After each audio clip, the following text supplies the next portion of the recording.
Clara Bennett ripped the letter open with both hands and read 3 sentences that ended the only future she had ever allowed herself to want. He had chosen someone else. She was still wearing the dress she'd traveled 3 days in. Still standing on the platform of a town she'd never seen before. Still holding the hope she had carried across 1,000 miles of open country, like something fragile and irreplaceable, and now it was gone, and the man who had taken it hadn't even had the decency to say it to her face.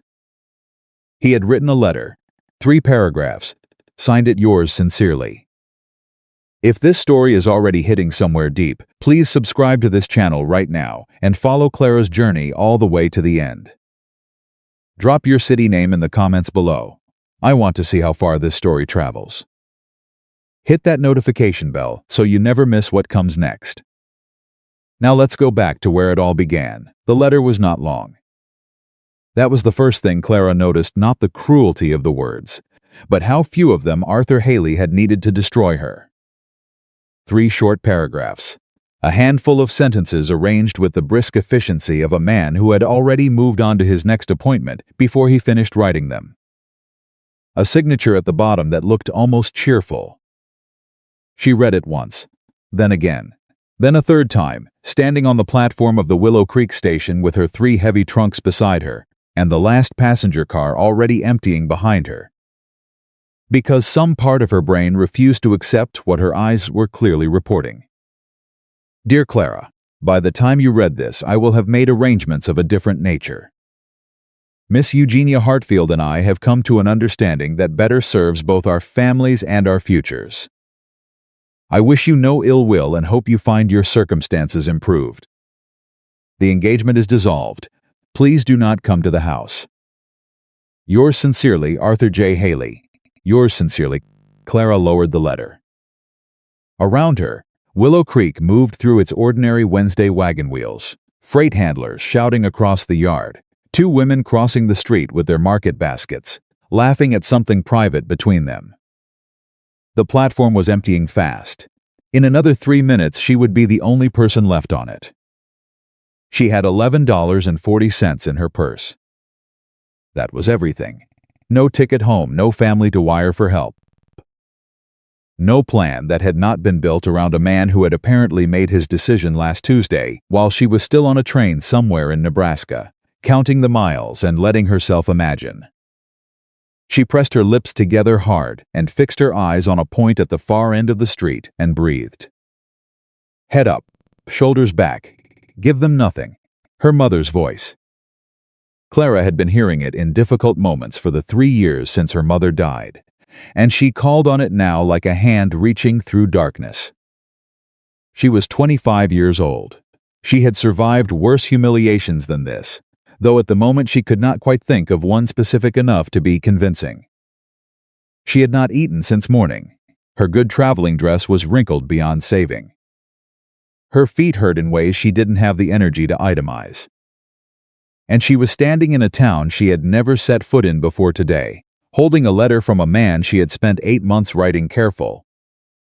Honest letters to a man who had written back and called her charming and sensible, and said would she consider matrimony. And she had considered it.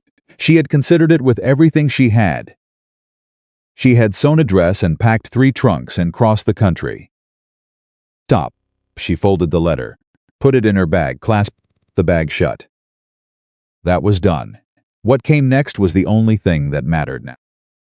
Ma'am? She turned. A woman was coming out of the dress shop across the street, tall, narrow-faced, moving with the deliberate pace of someone who had somewhere important to be, and wanted witnesses to confirm it. She stopped on the boardwalk and looked at Clara with the particular expression of a person collecting information she intended to share. You came in on the noon train, the woman called. Yes, Clara said. Thought so. The woman's eyes moved over the 3 trunks, the travel dress, the bag clasped shut in both hands. Arthur Haley's girl? The words went through her like cold water. Clara stood very straight. I beg your pardon?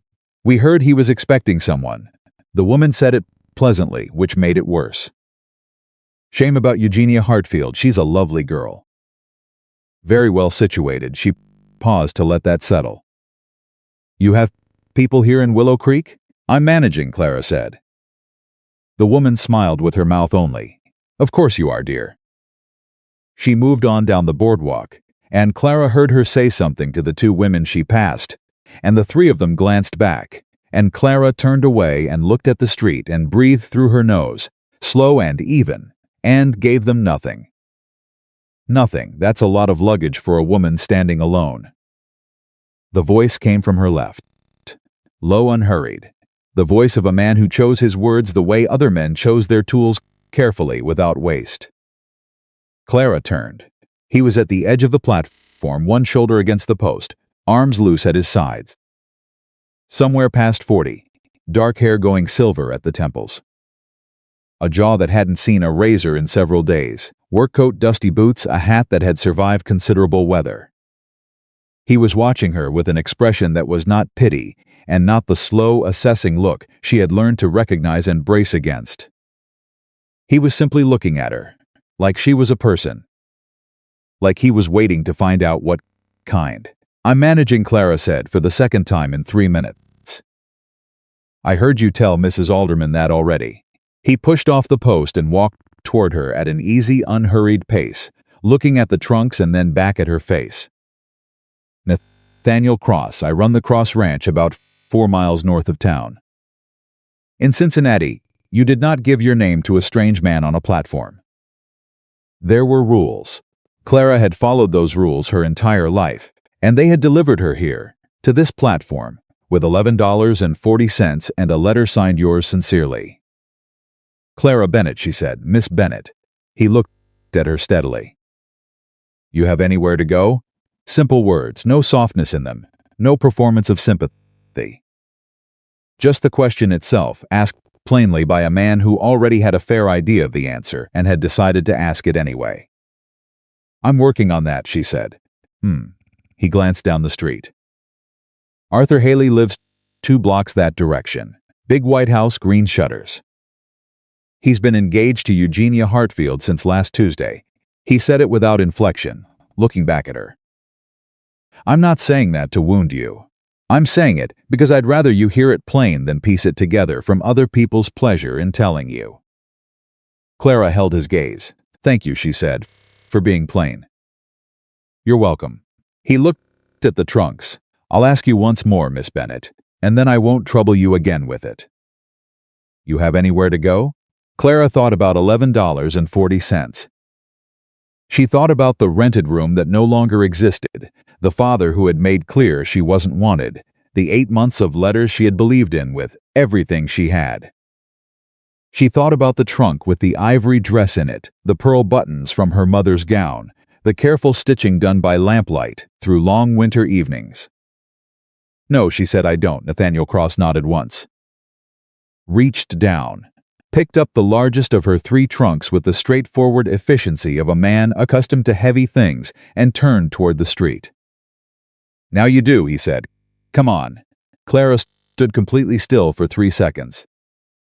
Then she picked up her small bag and followed him, because she had no other reasonable choice, and because something in those 3 words, plain and unadorned, and carrying no promise beyond the immediate moment, had reached into the cold, frightened center of her chest and pressed against something she hadn't known was still alive. He did not look back to check if she was following. She found oddly that this made her trust him more than anything else he could have done. The wagon was hitched outside the feed store working vehicle. No pretensions, 2 solid horses, standing patient and indifferent. Nathaniel loaded the large trunk into the back without ceremony. Then came back for the other 2. I can carry one, Clara said. He paused, looked at her. All right, he said, and handed her the smaller without argument. She lifted it over the side of the wagon. It required more effort than she wanted to show, and she managed without asking for help, and he said nothing about it one way or the other. That mattered to her more than she could have explained. Mrs. Alderman was watching from across the street. The 2 women from earlier had found a third. The man outside the general store had stopped pretending to look elsewhere. Willow Creek had arranged itself into an audience, and Clara could feel the weight of every eye on her back as she climbed up to the wagon bench and arranged her skirts and set her face toward the road ahead. Head up, shoulders back. Give them nothing. Nathaniel climbed up on the other side and gathered the reins. Mrs. Alderman runs the boarding house, he said. Conversational, eyes forward. She'd want $3 a week in references, and she'd have questions. Lots of them. I see my housekeeper left last spring. Ranch cook 2 months after. He clicked his tongue and the horses moved off. I've got 12 ranch hands who've been eating whatever they can manage on their own. Mostly beans and whatever hope they haven't used up yet. A pause.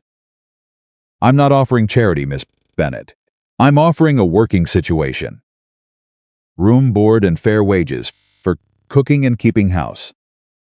It's hard work, long hours. Most women with any options wouldn't consider it. Clara looked at the side of his face. What makes you think I can cook? I don't know yet if you can cook. He kept his eyes on the road. I know you're practical enough to answer a direct question honestly, and too proud to take pity when it's offered. That tells me something about the kind of person you are. He glanced at her. Can you cook? Yes, good enough. They rode without speaking for a while.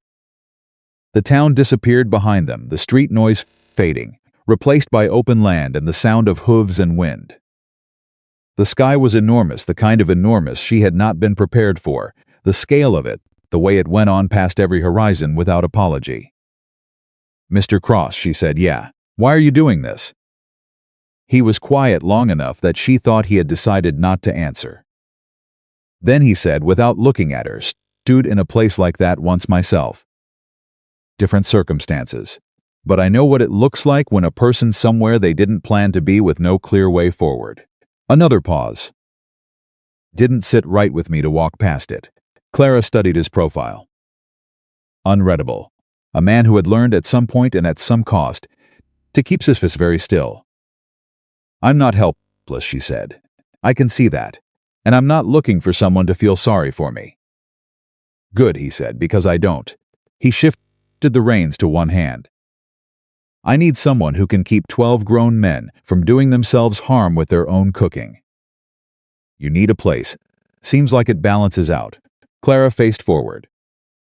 The horses plodded steadily north. Somewhere behind her, Arthur Haley was in his White House with the green shutters, working out the arrangements of his new life, a life she had been a placeholder in, nothing more. A practical option until a better one appeared. She made a decision, quiet and internal, the way the most important decisions usually are. She was done being the woman abandoned on that platform.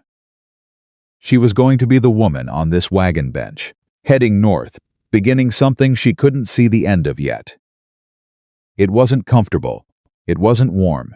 It was simply true, and she held it like something solid against the current, and it was enough. The Cross Ranch came into view after 40 minutes, a collection of working buildings set against a long ridge. A barn, outbuildings, a main house that was large and plainly kept, nothing ornamental. Everything spoke of purpose and hard use. Nothing spoke of the life she had spent years imagining for herself. Good. That life had not turned out to be real. Better to start with something that was. A man came out of the barn as they pulled up, weathered, bow-legged, somewhere past 60, white mustache, eyes that took in the world and sorted it fast. Harlan, Nathaniel said, stepping down. This is Miss Clara Bennett. She'll be cooking and keeping house. Harlan looked at her with the frank assessment of a man who had earned the right to form opinions quickly. Can she make biscuits? Yes, Clara said before Nathaniel could answer for her. And I make a beef stew that will make you forget the last 3 years of your life. Harlan's mustache moved. He turned to Nathaniel. I like her, he said flatly, and went back in the barn. That small, almost smile crossed Nathaniel's face again, the briefest shift at the corner of his mouth, and Clara filed it away as the most promising thing she had seen all day. He showed her the house, large enough, neglected in the particular way of a space nobody had cared about in a long time. Furniture pushed wherever, dust gathering along the baseboards. A kitchen used with urgency but no affection. Clara moved through it quietly, making notes she didn't share. The room was small and clean. A bed, a washstand, a window looking out at the ridge. A door with a latch that worked. "This acceptable?" Nathaniel asked. 4 walls, a window, a door that locked from the inside. More than she had walked in with this morning. "Yes," she said. "It's fine." He nodded. "Supper's at 6. Harlan knows where everything is." He turned to leave, then stopped. "Miss Bennett." "Yes?" He looked at her directly. "Nobody here knows your business from before today." "Nobody needs to. You're the housekeeper and cook at the Cross Ranch. That's all there is to say about it." Something released in her chest that had been clenched tight since she opened that letter on the platform. A knot she hadn't fully known was there until it loosened. "Thank you, Mr. Cross," she said. He left her to it. She stood in the middle of that small room for a moment, listening to his boots on the stairs, the front door, the steps outside. Then she opened the nearest trunk, not the one with the dress in it. She left that one closed and began unpacking what she needed. By 5 o'clock, she had the kitchen organized the way she wanted it. By 5:30, the stew was going and the biscuits were in. By 5:45, the smell had reached the barn, because she heard Harlan say something she couldn't make out, and a younger voice respond with what sounded like genuine religious feeling. The ranch hands filed in at 6:12 of them, trail-worn and quiet, moving with the automatic caution of men who had learned not to expect much from a dinner table. When they saw the food, actual food, a real spread, real effort on every plate, the room went absolutely still. A young red-headed man at the end of the bench, Billy, she would learn, 20 years old and surviving primarily on salt pork and optimism, stared at the stew like a man seeing something he had begun to doubt was real. "Lord Almighty," he said, "is that actual stew?" "Sit down and find out," Clara said. They sat. They ate. The room filled up with the sounds of men who were profoundly, genuinely grateful, and Clara stood in the kitchen doorway and listened to it, and felt something she hadn't felt in so long she'd almost forgotten it had a name. Useful. Capable. Exactly right for exactly this moment. Nathaniel came in after the others had settled, filled his plate without ceremony, and took his place at the head of the table. He ate without fanfare, and listened to the men around him with the quiet, complete attention of someone who led by presence rather than noise. He asked a question here and there about the work of the day. He didn't raise his voice once. Clara watched him briefly from the kitchen doorway. Then she went back to her work. After supper, Harlan stayed to dry dishes. She hadn't asked him to. He simply appeared with a towel and started working, and she accepted this without comment. They worked in comfortable silence for a while. Then Harlan said, "He's not a bad man." Clara kept washing. "I didn't say he was. He don't hand out words easy." But he ate 3 servings of that stew. Harlan set a dried plate on the stack. "That's the most I've seen him eat at one sitting since Mrs. Dabrowski left. 3 servings is about as close to a standing ovation as you're going to get from Nathaniel Cross." Clara felt something warm move through her, not happiness yet, but the first real suggestion that happiness was not out of reach. "Good to know," she said. "Whatever happened in town before he brought you out here," Harlan said, hanging up his towel, "you look like a woman who's going to be just fine." He said it the same way he said everything, flat and certain, like stating the weather. Then he was gone. Clara stood alone in the clean kitchen. Outside, the Montana night had come down, enormous and fully dark, full of stars in a way that town skies never managed. The silence so deep she could hear the horses shifting in the barn. She dried her hands. She looked around the kitchens she had already begun to claim as her own. She thought about the platform, the letter, "Yours sincerely."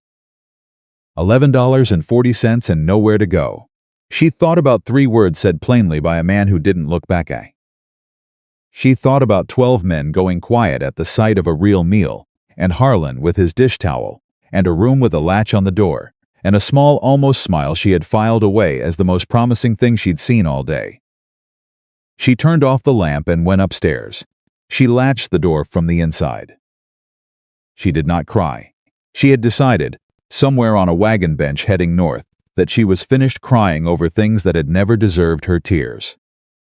What she could not have known, lying in the dark of that small room with the ridge outside her window and the Montana stars burning cold and far above, was that Nathaniel Cross was still awake at the other end of the house. Sitting at his desk in the dark the way he sometimes did when the silence in the house felt too large to sleep through. His hands around a cup of coffee gone cold, thinking about a woman who had said "I'm managing" twice in 5 minutes to people who already knew she wasn't, and had meant it both times, the first time as a defense, and the second time as something else. Something closer to a promise she was making to herself. He had met people in his life who folded under the weight of a single bad day.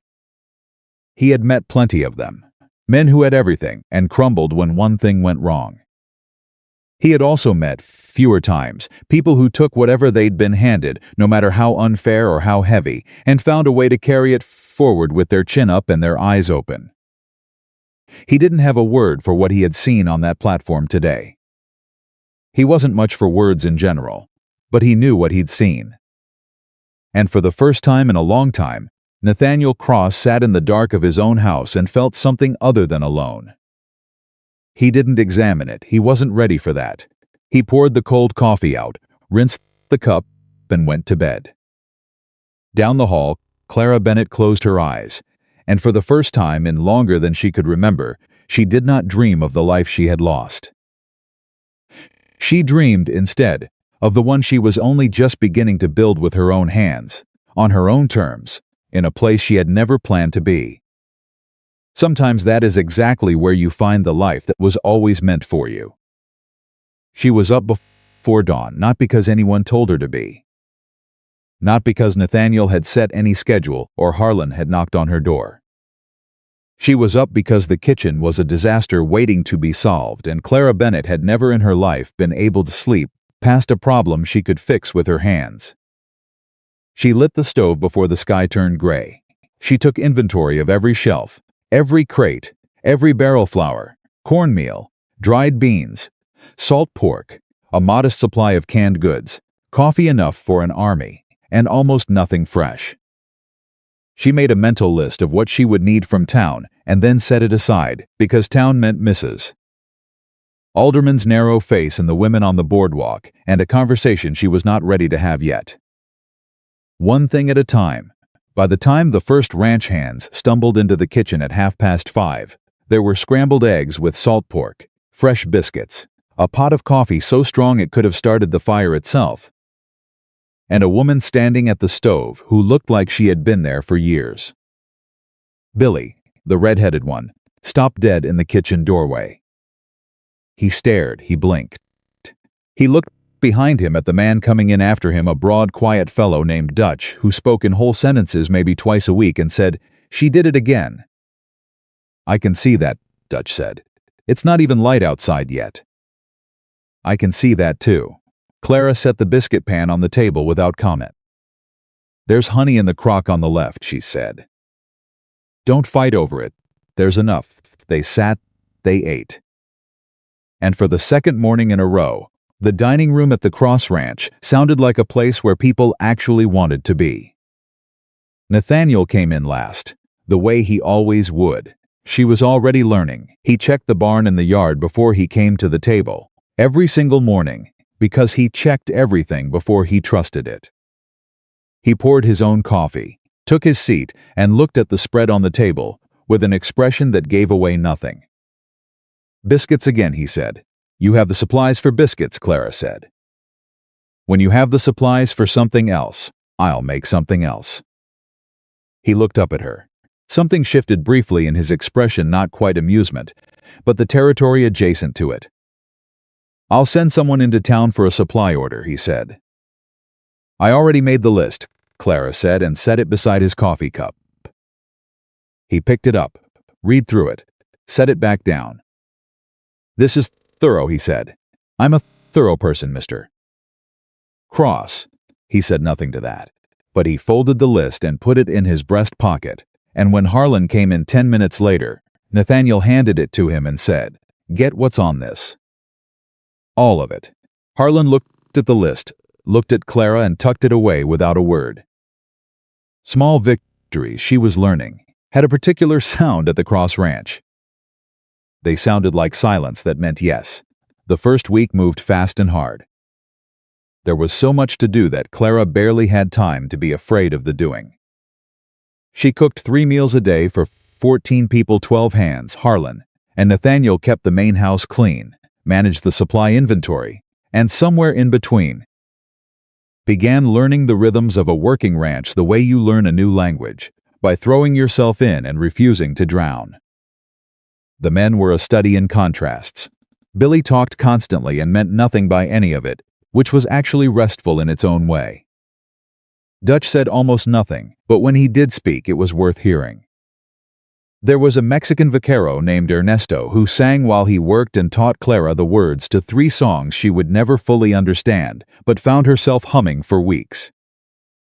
There was a younger man everyone called Rabbit, who was approximately 17 years old and ate more than any 2 of the others combined, and who had taken to appearing in the kitchen doorway between meals with the hopeful expression of a dog who has identified the most likely source of kindness in the household. "Miss Clara," Rabbit said one afternoon, materializing at her elbow while she was rolling pie dough, "is there anything left from lunch?" "There's cornbread in the cloth on the second shelf," she said, without looking up. "You already knew I was going to ask. I've known since noon you were going to ask." He grinned the wide, unguarded grin of a boy who hadn't yet learned to be careful with his smiles and went for the cornbread. And Clara kept rolling her dough and thought, not for the first time, that she liked these men. She had not expected to. She had arrived at this ranch braced for suspicion or condescension, because that was what she had learned to expect from people who looked at her and saw a woman of her size and her circumstance and decided they already knew everything they needed to know. But these men were tired and hungry and practical, and what they wanted from her was simple and concrete and within her power to give. And there was an honesty in that transaction that Clara found more comfortable than she had expected. Nathaniel was the variable. He ran the ranch with the quiet efficiency of a man who had been doing it long enough that he didn't need to think very hard about most of it, and he moved through the days with a settled, purposeful energy that Clara found herself watching more than she meant to. Not because she was forming any particular feelings about it, she was far too sensible for that, and far too recently arrived from a disaster caused entirely by feelings she had formed too quickly about a man who turned out to be nothing like what she believed. She watched Nathaniel Cross the way you watch weather at the edge of the horizon, not because you expect anything specific from it, but because it tells you things about the day ahead. What it told her, in that first week, was this: he was fair, he was consistent, and he was carrying something heavy that he had no intention of putting down. She didn't ask about it. It wasn't her place, and she had enough of her own. 8 days after she arrived, she went into town. She had to. The supply run Harlan had done covered most of what she needed, but there were things she could only select herself: cloth for mending, certain spices, thread in the right colors. She had a purpose for going, which meant she could not let the prospect of encountering Mrs. Alderman and her particular circle of informants keep her home.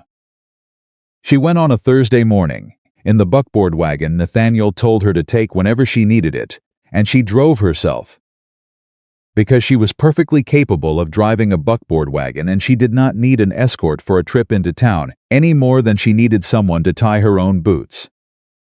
Willow Creek on a Thursday was busy in the modest, purposeful way of a small working town.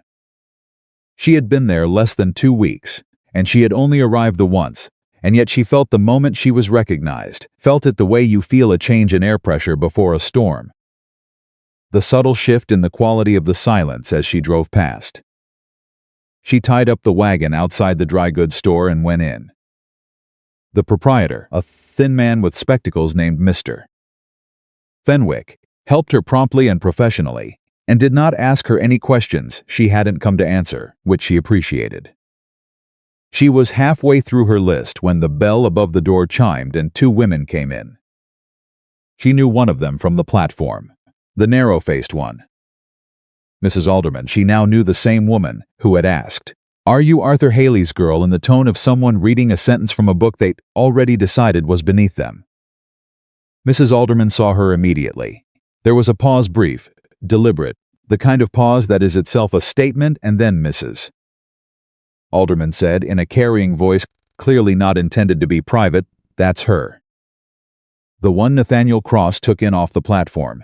The abandoned bride." The woman beside her made a small sound. "Oh, that's the one?" "All the way from Cincinnati," Mrs. Alderman said. Imagine the humiliation, traveling all that way only to be told. "I can hear you," Clara said pleasantly, without turning around. The silence that followed had a different quality. Clara finished her item with Mr. Fenwick, picked up her wrapped package, and turned around. Both women were looking at her with the particular expression of people who had not expected a response and were recalculating rapidly. "I'm sorry," Mrs. Alderman said. "Not sorry at all." "We didn't mean to. You meant to exactly what you did," Clara said. "Which is your right, Mrs. Alderman. This is a free country." She picked up her basket. "But I'd suggest that, if you're going to discuss a person's private business in a public room, you might want to make sure they aren't standing 6 feet away from you. Good morning." She walked out of the store with her spine straight and her chin level, and the door swung shut behind her, and she stood on the boardwalk in the morning sun and allowed herself exactly 5 seconds of relief before she moved on to her next errand. Because she had come to town to accomplish a list of things, and she was going to accomplish the list. What she didn't see, because she was already moving, was Mrs. Alderman watching her through the store window with an expression that had changed from amusement to something considerably less comfortable. She was almost back to the wagon when a woman stepped out of the milliner's shop and fell into stride beside her. "Miss Bennett," the woman said. Clara looked at her. She was somewhere around 50, with an open, capable face and the straight back of someone accustomed to getting things done. "I'm Margaret Howell," the woman said. "I run the school on Birch Street." "I saw what happened just now in Fenwick's. I'm fine," Clara said. "I know you are," Margaret said. "I wanted you to know not everyone in this town is Helen Alderman. Some of us are just people." She extended her hand. "It's good to meet you, Miss Bennett. Nathaniel Cross is a decent man. His ranch has needed someone like you for a long time." Clara looked at her hand. Then she shook it. "Thank you, Mrs. Howell." "Margaret." The woman smiled, genuine, uncomplicated. "Come by the school sometime if you're in town. I always have coffee on." She went back into the milliner's, and Clara stood on the boardwalk with her basket and her list and the strange, small warmth of having been seen, not pitied, not catalogued, not assessed, just seen. By a stranger who had nothing to gain from the kindness except the doing of it. She drove back to the ranch. She had been holding herself very carefully for 8 days. She had been practical and efficient, and she had kept moving, because movement had kept her from having to feel the full weight of what had happened on that platform. And she had managed. She had managed well. But something about Margaret Howell's handshake opened a crack in all that management, and she cried for about 4 minutes somewhere on the road between Willow Creek and the Cross Ranch, where nobody could see her and it didn't cost her anything. And then she dried her face and pulled herself together and drove the rest of the way home. Home. She had thought that word at the ranch, and she noticed it, and she filed it away without examining it too closely. Nathaniel was at the fence line when she pulled the buckboard through the gate. He saw her face. She was certain she had cleared it completely, but he saw it anyway, with those watching, weather-reading eyes, and he said nothing, which was exactly the right thing. He simply fell into step beside the wagon as she drove it toward the barn. "How was town?" he asked. "Productive," she said. He looked at the road ahead. "Helen Alderman say something to you?" Clara glanced at him. "How did you know?" "Helen Alderman says something to everybody. It's her primary occupation." He was quiet for a moment. "She's got a long tongue and a short memory for her own history." I wouldn't put too much stock in anything she says." "I don't," Clara said. "But thank you." She pulled the wagon to a stop. Nathaniel took the horse's head while she climbed down, and then handed the lead rope to Rabbit, who had appeared from the barn with his usual impeccable timing. "Miss Clara," Rabbit said, eyeing the packages in the back, "did you get?" "The licorice is under the cornmeal sack," she said. "One piece before supper, I mean it." His face lit up like a struck match. He gathered the packages with considerably more enthusiasm than the task strictly required and disappeared into the barn, and Clara heard him say something to Billy that made Billy laugh. And the sound of it cut through the afternoon air bright and clean. Nathaniel was watching her. "What?" she said. "Nothing," he said. He picked up two of the heavier packages and carried them toward the house without being asked, and she followed with the rest, and that was the end of that conversation. But something was different between them after that day. Not dramatically different. Nathaniel Cross did not do dramatic.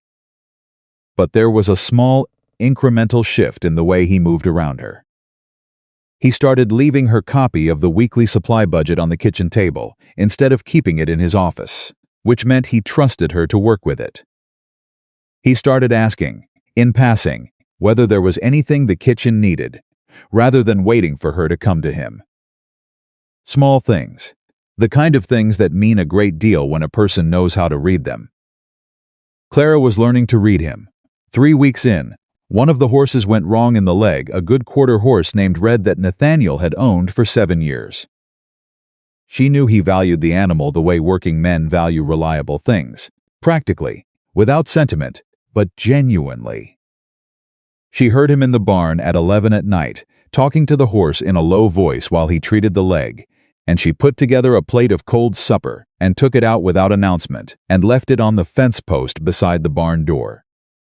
She was back in the house before he found it. At breakfast the next morning he said, "Thank you for the plate last night. You hadn't eaten supper," she said. "I know, I figured you'd be out there a while." "I was." He looked at his coffee. "Red's going to be fine." "Good," she said. "He's a good horse." He looked up at her. "You don't know much about horses." "I know he's important to you," she said, "which makes him a good horse as far as I'm concerned." The almost smile appeared, and this time it lasted a full second before he recovered from it, which was a personal record as far as Clara could tell. She was starting to catalog them, the almost smiles. The ways his attention sharpened when something interested him. The way he asked short questions that were really long questions in disguise. She told herself she was simply learning the household, learning the rhythms of the man who ran it, because that was her job, and she was thorough. She was thorough enough to know she wasn't being entirely honest with herself.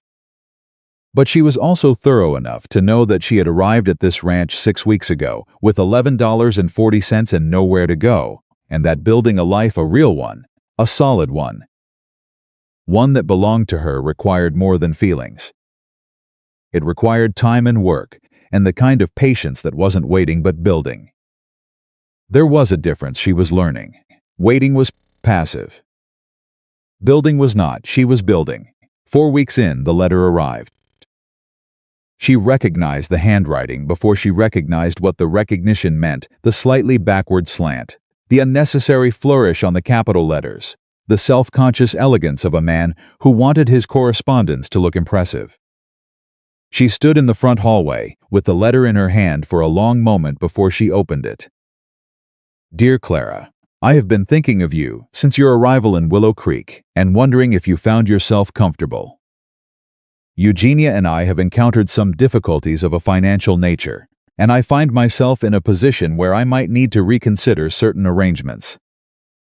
I wonder if we might speak.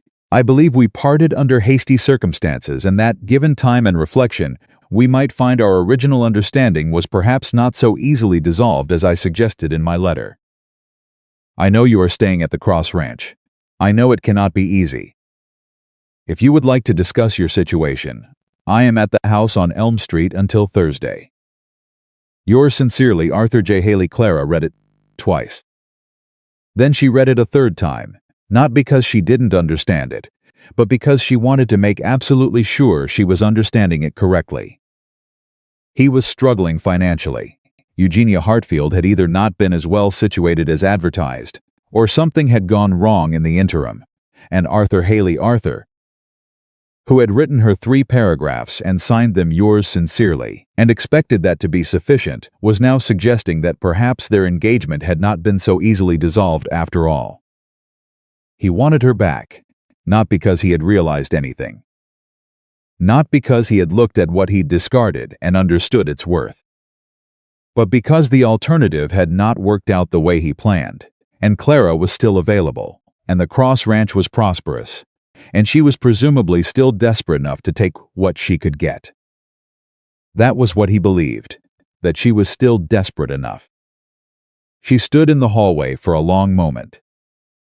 She could hear the ranch moving around her rabbit, and Billy arguing good-naturedly about something near the barn, Ernesto's voice carrying from the far pasture, the steady regular sound of Nathaniel somewhere overhead in the office, his boots crossing the floor as he moved between his desk and the window the way he did when he was thinking through a problem.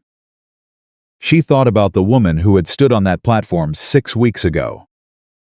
The one with $11.40 and nowhere to go. The one who would have read this letter very differently. Who would have felt, against every rational instinct, the terrible gravitational pull of it, someone choosing her, even badly, even for wrong reasons, even after everything. She thought about that woman.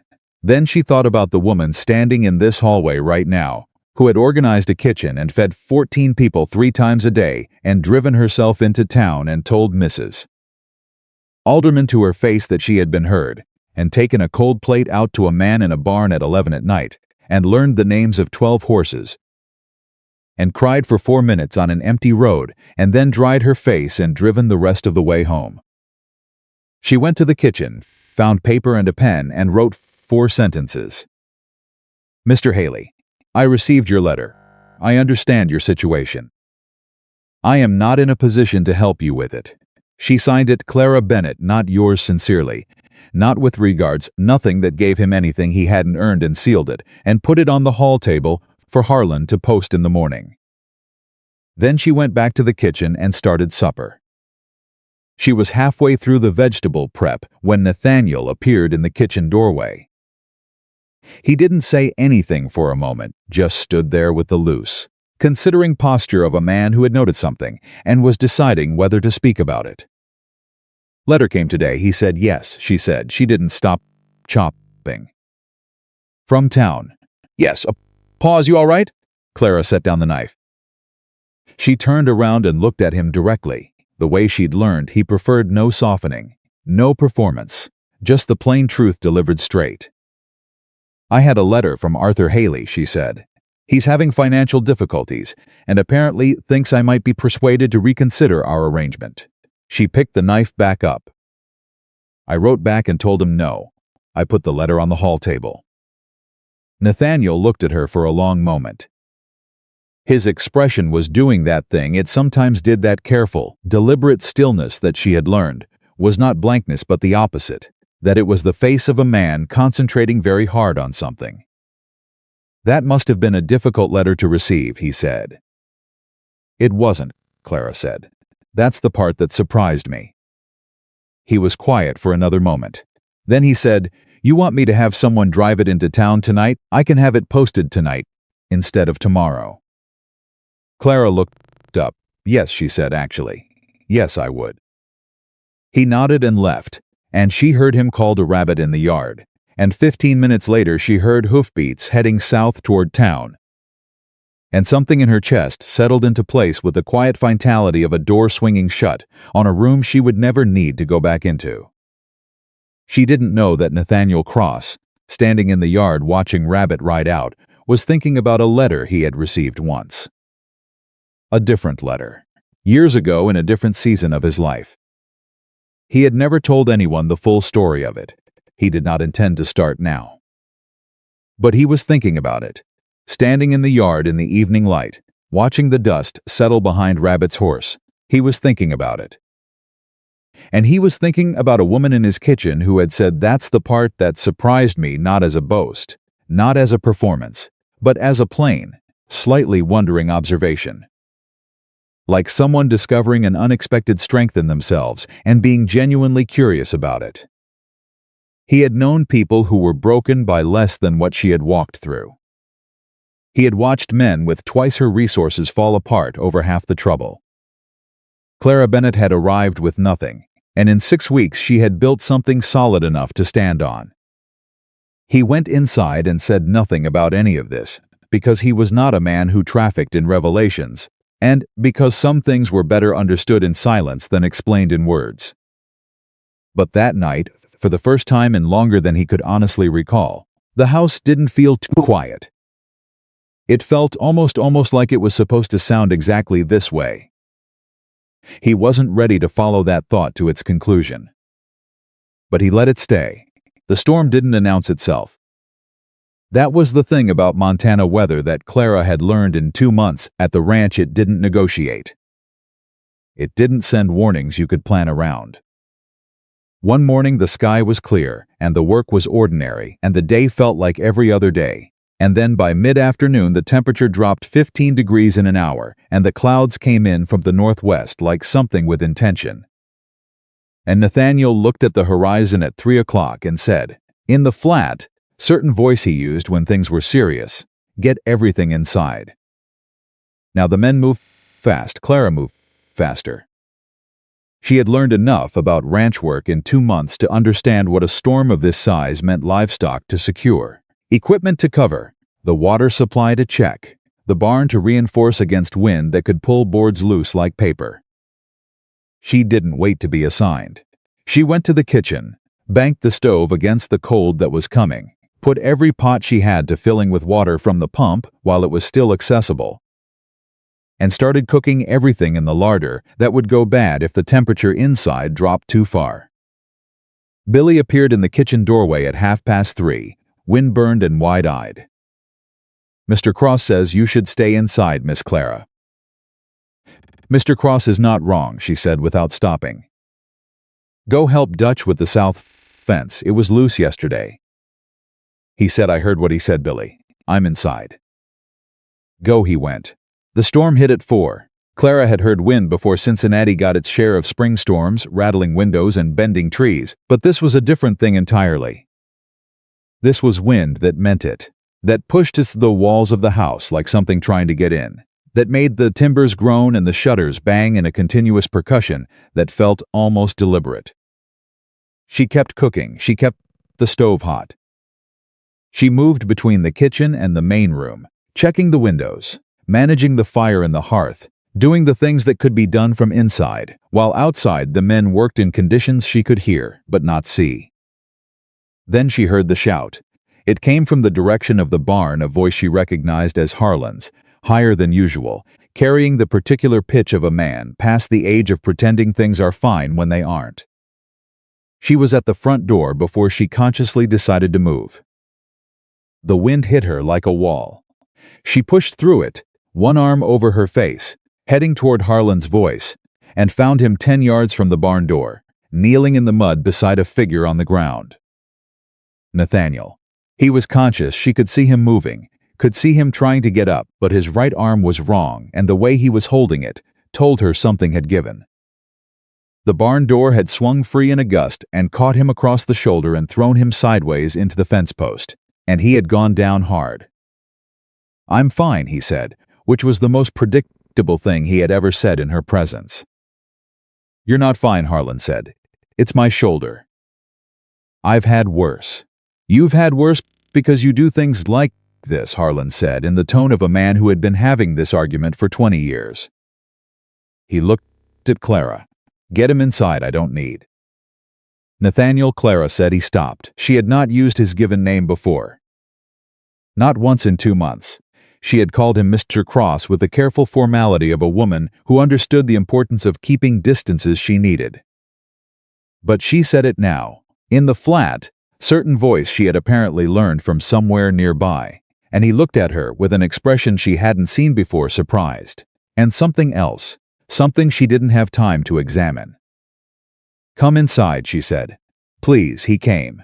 She got him to the kitchen table, the warmest room, the most light, and she examined the shoulder with careful, efficient hands that did not apologize for what they were doing.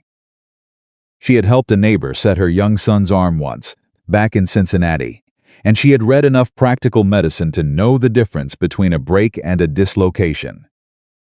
This was a dislocation. Painful, serious, manageable.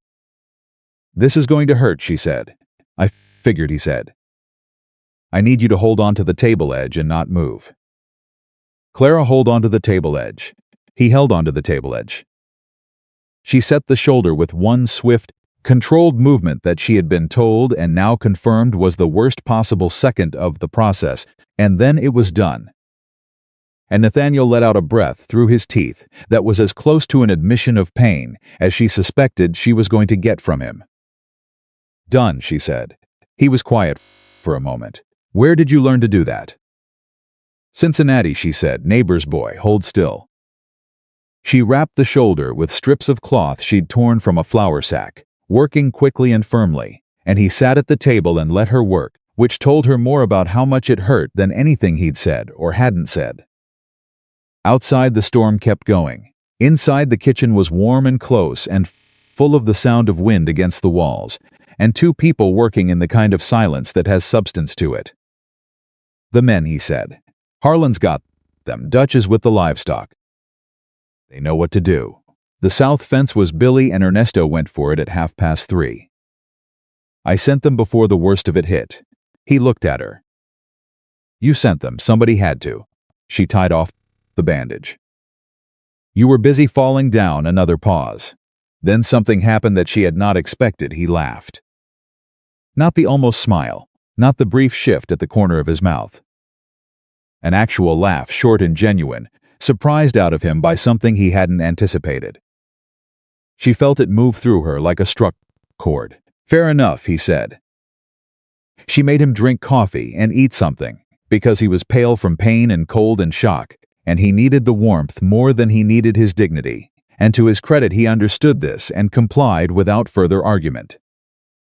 She sat across from him at the kitchen table while the storm raged outside, and for the first time in 2 months they were simply two people in a warm room, without the careful distances they had both been maintaining. "Nathaniel," he said after a while. She looked at him. "You called me Nathaniel." Out there he looked at his coffee. "Nobody's called me that in a while, just Cross, mostly." "Or Mr. Cross," he paused. "I didn't mind it." Clara looked at her own coffee. "I'll remember that," she said.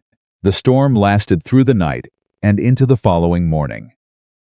The men came in by dark, exhausted and cold and intact, all 12 of them, which Clara confirmed by counting heads at the supper table with a thoroughness that probably looked casual but was not. Nathaniel saw her do it. He didn't say anything, but she saw him see her, and she saw the brief, quiet thing that crossed his face when he did. In the morning, the damage was accessible. 2 fence sections down. Part of the roof on the smaller outbuilding. A supply line to the water trough that needed immediate repair. Nathaniel made his list at the kitchen table with his good arm, drinking Clara's coffee, and she sat across from him with her own list: kitchen supplies depleted by the emergency cooking.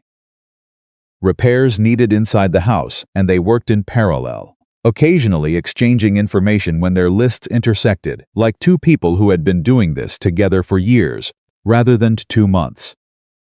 It was Harlan who noticed first.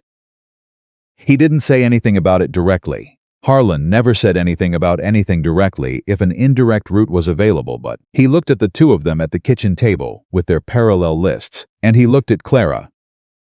And he looked at his coffee, and he made a sound that wasn't quite a word but communicated something with perfect clarity.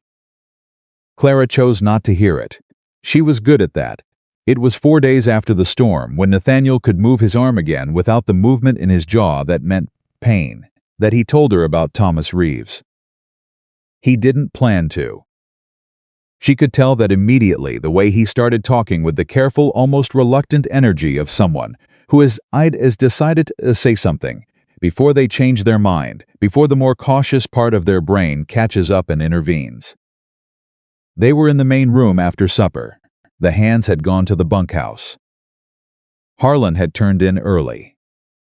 Clara had brought tea she'd found in the back of the pantry, and Nathaniel had accepted a cup without comment, and they were sitting in the particular quiet of a house that felt different than it had 2 months ago, warmer, less empty. Inhabited in a way it apparently hadn't been for some time. I had a business partner, Nathaniel said, about 6 years ago. Clara looked at him. Waited Thomas Reeves. We grew up in the same county. I trusted him the way you trust someone you've known since you were 10 years old, which is to say completely and without examining why. He looked at his tea. He spent 2 years helping me build this ranch into what it is. I gave him access to everything: accounts, contracts, land records. Everything. What did he do? Clara asked. He filed false claims on 3 parcels of the land we'd developed together. Changed dates on contracts. Made it look like the improvements were his independent work, that I had merely been an employee on my own property. The words came out level, without inflection, in the tone of someone who has said a thing so many times inside their own head that it no longer has the power to surprise them. He took the eastern parcels in a legal proceeding. I spent everything I had in the courts and I got 2 of the 3 back, but it took 3 years and everything I had saved, and by the time it was done, I had learned something I hadn't known before. What was that? Clara said. He looked at her directly. That the person you trust most is the person who can hurt you the most. And that knowing someone a long time is not the same thing as knowing them. The room was quiet. Outside, somewhere far off, an owl called and was answered. Is that why you kept everyone at a distance? Clara said. Not accusing. Simply asking. The way you ask things when you actually want to know. I kept everyone at a sensible distance, he said. There's a difference. There's a distance past sensible, she said. I've seen you on the far side of it. He looked at her. You've known me 2 months. I've cooked for you 3 times a day for 2 months. I know which problems keep you at your desk at midnight and which ones bring you to the kitchen for coffee at 3 in the morning. And I know the difference between the face you make when something's wrong with the herd and the face you make when something's wrong with a person. She paused. I'm a thorough person, Nathaniel. You said so yourself. He was quiet for a long moment. I did say that. Thomas Reeves took something from you that had nothing to do with land, she said. He took the part of you that believed people were worth trusting. And you've been running this ranch alone ever since, because alone means he can't do it again. The silence stretched out. She waited, because she had learned that Nathaniel Cross needed room around his silences, that they were working silences, not empty ones. That's accurate, he said at last. I know, she said. I'm sorry it happened to you. He looked at her with an expression she had not seen before, open in a way he usually wasn't, careful in a way he usually didn't need to be, as if he was examining something that had appeared unexpectedly, and didn't yet know whether to call it safe. Clara, he said, and then he stopped. You don't have to say anything, she said. I know, he said, I want to. He looked at his hands. When I picked up your trunk on that platform, I told you it was practical. That you needed a place and I needed a cook, and that was true. It was also not the whole truth. She waited. You were standing there reading that letter, and you were trying so hard not to show what it was doing to you, and you were managing it. You were nearly managing it completely, and I watched you and I thought. He stopped again. Looked at the window. Looked back at her. I thought that whoever wrote that letter had no idea what they had just walked away from. Clara felt something move through her so suddenly and completely that she had to look away. Nathaniel, she said. I'm not saying it to I'm not asking anything from it, he said, with the slightly accelerated pace of a man talking through his own discomfort. I just thought you should know. That's what I saw. Not a rejected woman, not someone's abandoned plan. A person who was standing in a very hard place and holding themselves together with everything they had. He picked up his tea. Set it down. I thought you should know someone saw that. The fire crackled. Somewhere in the barn, one of the horses shifted and settled. "Thank you," Clara said. She said it the way she meant it, which was entirely. "You're welcome," he said, the way he meant it, which was the same. They sat in that room for another hour, not talking about anything in particular, the fence repair schedule, whether Billy was ready to take on more responsibility, the question of a milk cow which the ranch did not have but probably should. Ordinary things. The kind of conversation that builds itself naturally between people who have stopped pretending they are strangers. Clara went to bed at 10 and lay in the dark and stared at the ceiling and told herself with great firmness that she was not going to construct anything elaborate from a single honest conversation with a man she had known for 2 months. She was not. She had done that before, with Arthur Haley and his 8 months of careful letters, and she knew precisely where that road ended. She was building a life. She was building it slowly and carefully and with her own hands. She was not going to let her feelings outrun her common sense. She was going to be sensible. She was going to be practical. She was thorough, and she was going to be thorough about this too. She stared at the ceiling for another 20 minutes and then made herself go to sleep. She did not dream of being sensible. The second letter from Arthur Haley arrived 11 days later. Clara was at the kitchen table with the household accounts when Rabbit brought it in from the post, and she recognized the handwriting immediately, and something went tight and cold in her chest, not grief this time, not longing. Something more like anger, which surprised her with its clarity. She opened it. "Dear Clara, I understand you've chosen not to respond in any meaningful way to my previous letter. I want to be direct with you. I am aware that Nathaniel Cross took you in as a domestic worker. I am also aware that his property holdings are considerably more extensive than most people in Willow Creek know, and that recent surveys suggest the northern parcels may have value that has not yet been fully established. I think we both know that your position there is precarious. A housekeeper is not a permanent situation. When Cross decides to marry, and men like him always eventually tend to marry, you will find yourself back where you started. I am willing to reconsider our arrangement. I can offer you security. I can offer you a name and a home. I would ask only that you use your position at the ranch to share with me any information about Cross's land holdings and financial accounts that might be useful. This is a practical offer, Clara. Think carefully." Arthur J. Haley. She read it 3 times. Then she set it on the table and sat very still for a moment, with the particular stillness of a person whose mind is moving very fast in several directions simultaneously. He wasn't asking her to come back. He was asking her to spy. He was asking her to use 2 months of trust that 12 people had placed in her, that Nathaniel Cross had placed in her, access to his household, his kitchen, his accounts, and hand that trust to a man who had written her 3 paragraphs and signed them "yours sincerely" and expected her to be grateful. He thought she was still desperate enough. He thought nothing had changed. She stood up, folded the letter carefully, put it in her apron pocket. Then she walked down the hall and knocked on the door of Nathaniel's office. "Come in." He was at his desk, paperwork spread around him in the organized disorder of someone managing more moving parts than any one person reasonably should. He looked up when she entered, saw her face, set down his pen. "What happened?" he said. "I need you to read something," she said. She took the letter from her apron pocket and held it out. He took it. "Read it." His face didn't change the careful stillness, but she had learned to read what lived underneath that stiffness, and what she saw was not calm.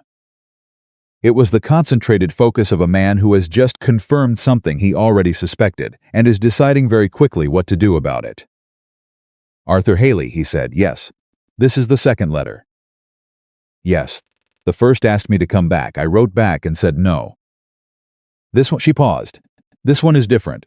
"Yes," he said. "It is." He read it again.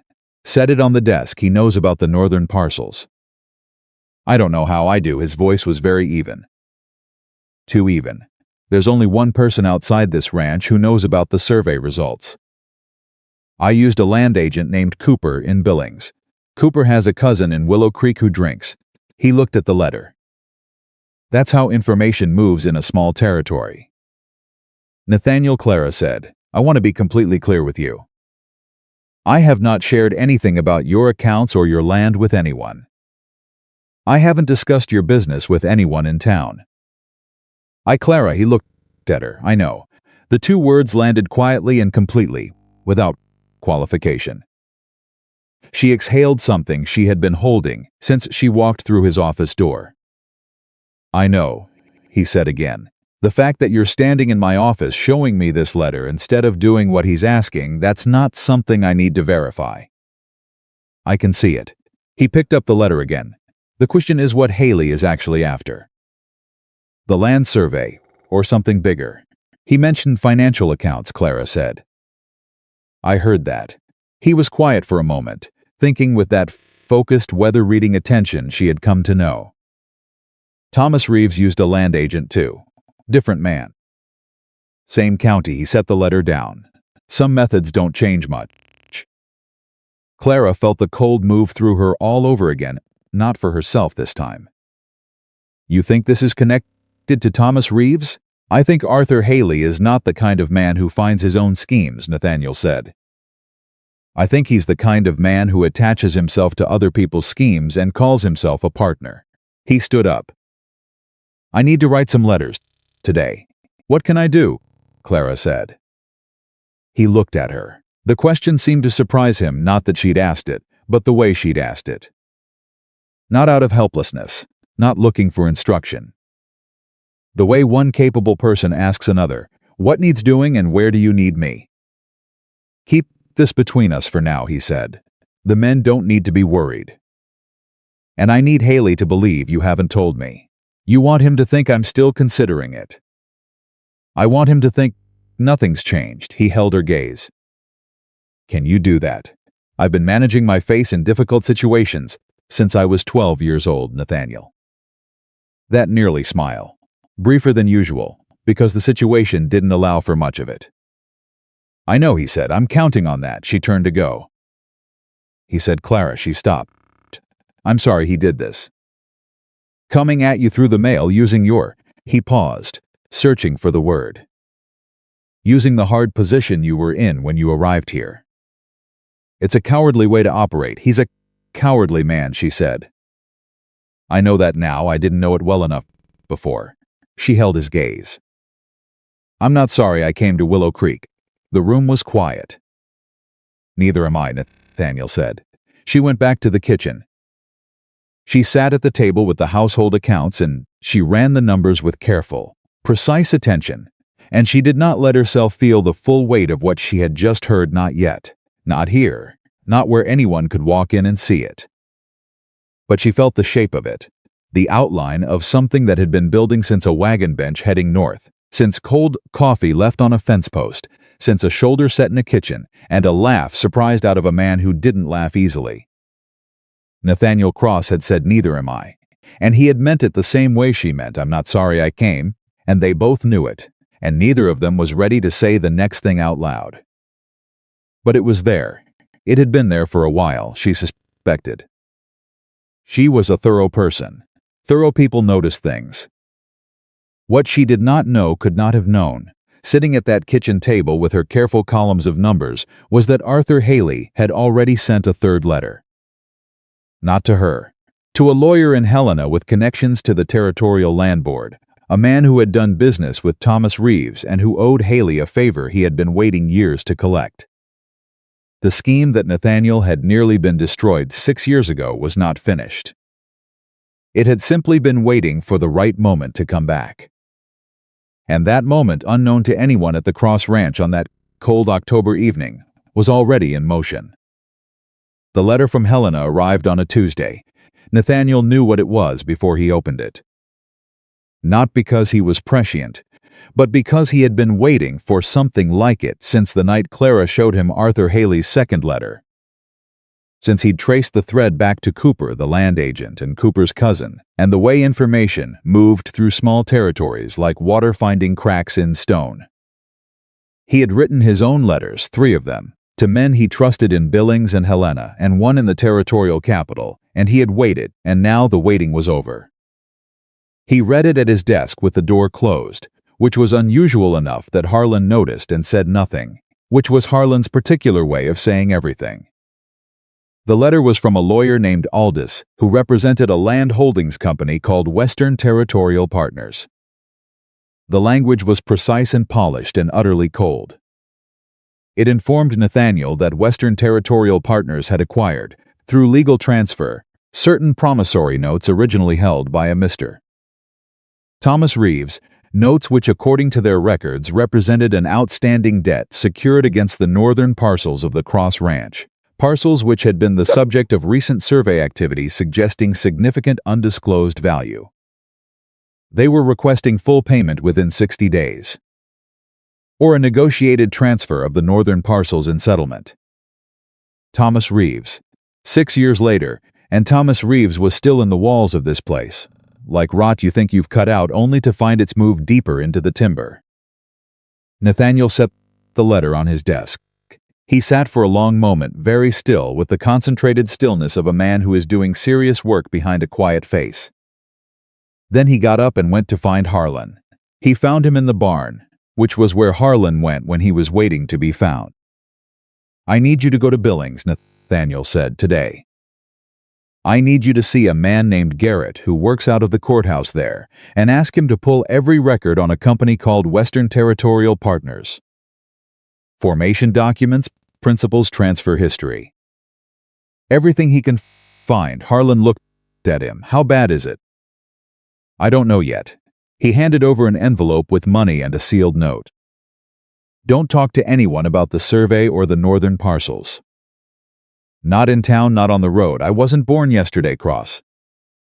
"I know. Go today." Harlan went. Nathaniel stood in the barn for a moment after the wagon pulled out, with the horses moving quietly around him and the particular quality of silence that precedes a storm, not a weather storm this time, but the other kind. The kind he knew how to read because he had lived through it before. He went back to the house. Clara was in the kitchen. She looked at him when he came in and did not ask any of the 7 questions he could see moving behind her eyes, which was one of the things he had come to value most about her. She knew the difference between a moment that needed words and one that needed space. "Harlan's going to Billings," he said. "I saw him go." She poured coffee and set it on the table. "Sit down." He sat. He drank the coffee. She sat across from him with her own cup and waited with the peasant attention. She had the quality of someone who understood that waiting alongside a person was its own form of help. "It's Reeves again," he said. She set down her cup. "Thomas Reeves through a company, Western Territorial Partners. They claim to hold notes against the northern parcels." He looked at his hands. "I dealt with everything Reeves had against me 6 years ago. I have the court records. I have the settlement documents. But if he sold something before the settlement, if he transferred a note to a third party, before I closed it out, and that third party has been sitting on it, waiting for the survey to make the land valuable enough to be worth collecting on," Clara said.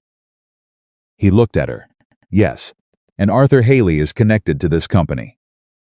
That's what I'm trying to establish." He turned the coffee cup in his hands. "What I don't understand yet is how Haley knew about the survey. Cooper was supposed to be." He stopped. "Nathaniel," Clara said. "Mrs. Alderman's husband. What does he do?" He looked at her. "I heard her talking outside the dry goods store 2 weeks ago," Clara said. "She mentioned her husband had come back from Billings. She said he does something with land transfers." She held his gaze. "I didn't know it mattered then." The silence lasted about 4 seconds. "Walter Alderman," Nathaniel said, "is so flat it had no weather in it at all. He works as a filing clerk for the Territorial Land Office." He stood up so abruptly the chair scraped. He would have seen the survey submission. He would have. He stopped himself, sat back down, pressed his hands flat on the table and breathed. "How do we prove it?" He looked at her. The "we" had landed in the room between them, and neither of them acknowledged it directly, and both of them heard it completely. "Harlan gets me the formation documents on Western Territorial Partners," he said. If Alderman's name is in there or connected to anyone in there, I can take that to the circuit judge. But I need the documents first. How long will Harlan be? 2 days if the roads are clear. 3 if they're not. Clara nodded. All right. She stood and went back to the stove, because that was what she did when there was nothing immediately actionable. She moved. She worked. She kept the machinery of the place running, so that the people in it had one less thing to worry about. I'll have supper ready at 6. You need to eat before you worry yourself through the floor. He almost smiled. Didn't quite make it, Clara. She turned. Be careful in town. If Alderman is connected to this, his wife. I'm always careful in town, she said, and I gave Helen Alderman the last word I intend to give her in Fenwick's store. She won't get another one. He nodded, picked up his coffee. Went back to his office. She listened to his boots on the stairs and stood at the stove and thought about Thomas Reeves, who she had never met, and who had nonetheless shaped everything about the man down the hall, shaped the careful distances and the deliberate stillness, and the way he trusted things slowly and checked everything twice, and had kept the entire world at arm's length for 6 years because one person had used his trust like a tool and put it away broken. She thought about that, stirring the pot on the stove, and felt something move through her that was not pity. She knew better than to pity Nathaniel Cross, but was close to grief. The kind you feel for damage that can't be undone, only worked around. She would help him work around it. That much she knew with absolute certainty. The next 2 days moved strangely fast and slow in turns, the way time moves when you're waiting for something that matters. Clara kept the household running with the steady, undemonstrative efficiency she had built over 3 months. She cooked, she managed, she listened to the men the way she always did. She noticed Billy was quieter than usual and asked him about it during dish clearing after supper on the second night. It's nothing, Miss Clara, he said, which was how young men said it's something, but I don't know how to start. Billy, he scrubbed at a pot. I heard Mr. Cross and Harlan talking before Harlan left. I didn't mean to. I heard the name Reeves. He looked at her sideways. That man nearly took everything from him once. I was just a kid when it happened, but I remember. The whole county talked about it. He scrubbed harder. I don't want that to happen again to this place. It's not going to, Clara said. You don't know that. No, she said, I don't know it. But I know Nathaniel Cross is not the same man he was 6 years ago. And he's not dealing with it alone this time. She's took the pot from him and dried it. Go get some sleep, Billy. He went. She stood in the kitchen alone for a moment, holding the dry pot, thinking about what she'd just said. He's not dealing with it alone this time. She hadn't planned to say it. It had simply come out, with the straightforward certainty of something true. She put the pot away and went to bed. Harlan came back on the afternoon of the third day, road dusty and tight-faced in a way that meant he had found something. Clara saw him ride in from the kitchen window. She had bread in the oven and a pot on the stove, and she left both on low heat and went to the front room, because she knew what was coming, and she wanted to be close enough to be useful. Nathaniel met Harlan in the hallway. Clara stayed in the doorway of the front room, which was close enough to hear without being in the way, and Harlan looked at her briefly, and then looked at Nathaniel in a way that asked a silent question, and Nathaniel said, "Tell me." Both of us. Harlan sat down, took out a folded sheaf of papers. Western Territorial Partners was formed 3 years ago in Helena. Primary principal is a man named Gerard Fitch. Fitch is a land speculator with 2 previous actions against ranchers in the territory, both of which resulted in forced sales. He spread the papers on the table. The company's formation filing lists 3 silent investors. One of them is listed under a holding company name that Garrett had to go 2 layers deep to find. Who is it? Nathaniel said. Walter Alderman. The room went absolutely still. Clara heard Nathaniel breathe in, heard him breathe out. Watched his jaw do the thing it did when he was controlling something very carefully. Walter Alderman, he said. Filed 18 months ago.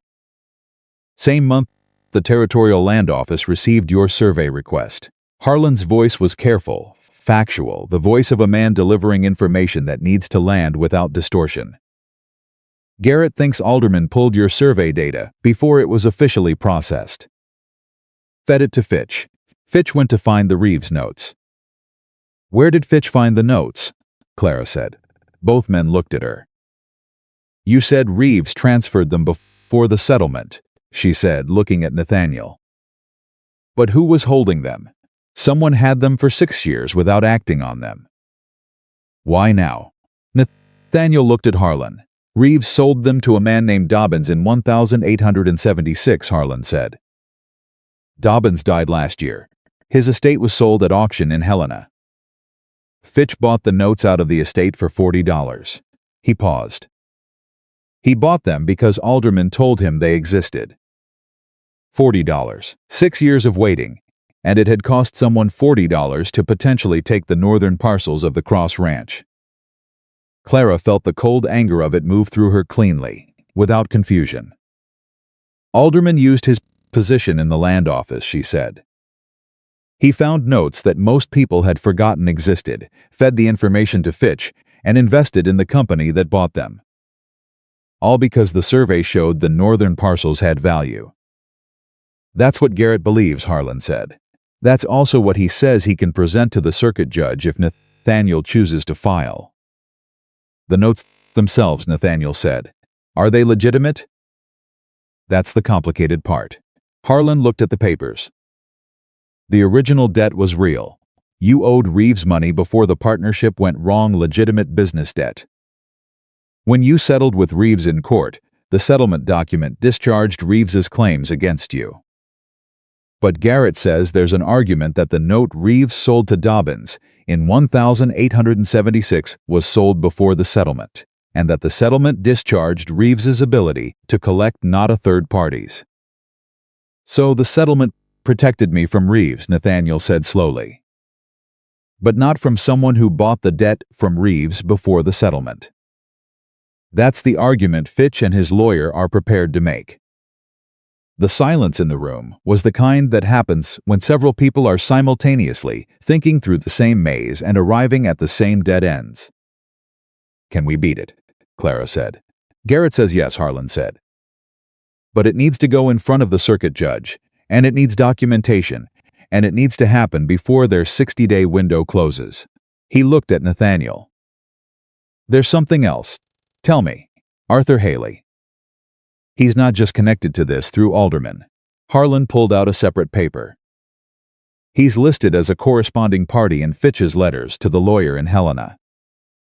Not an investor. Fitch didn't trust him with money, but Haley was feeding information.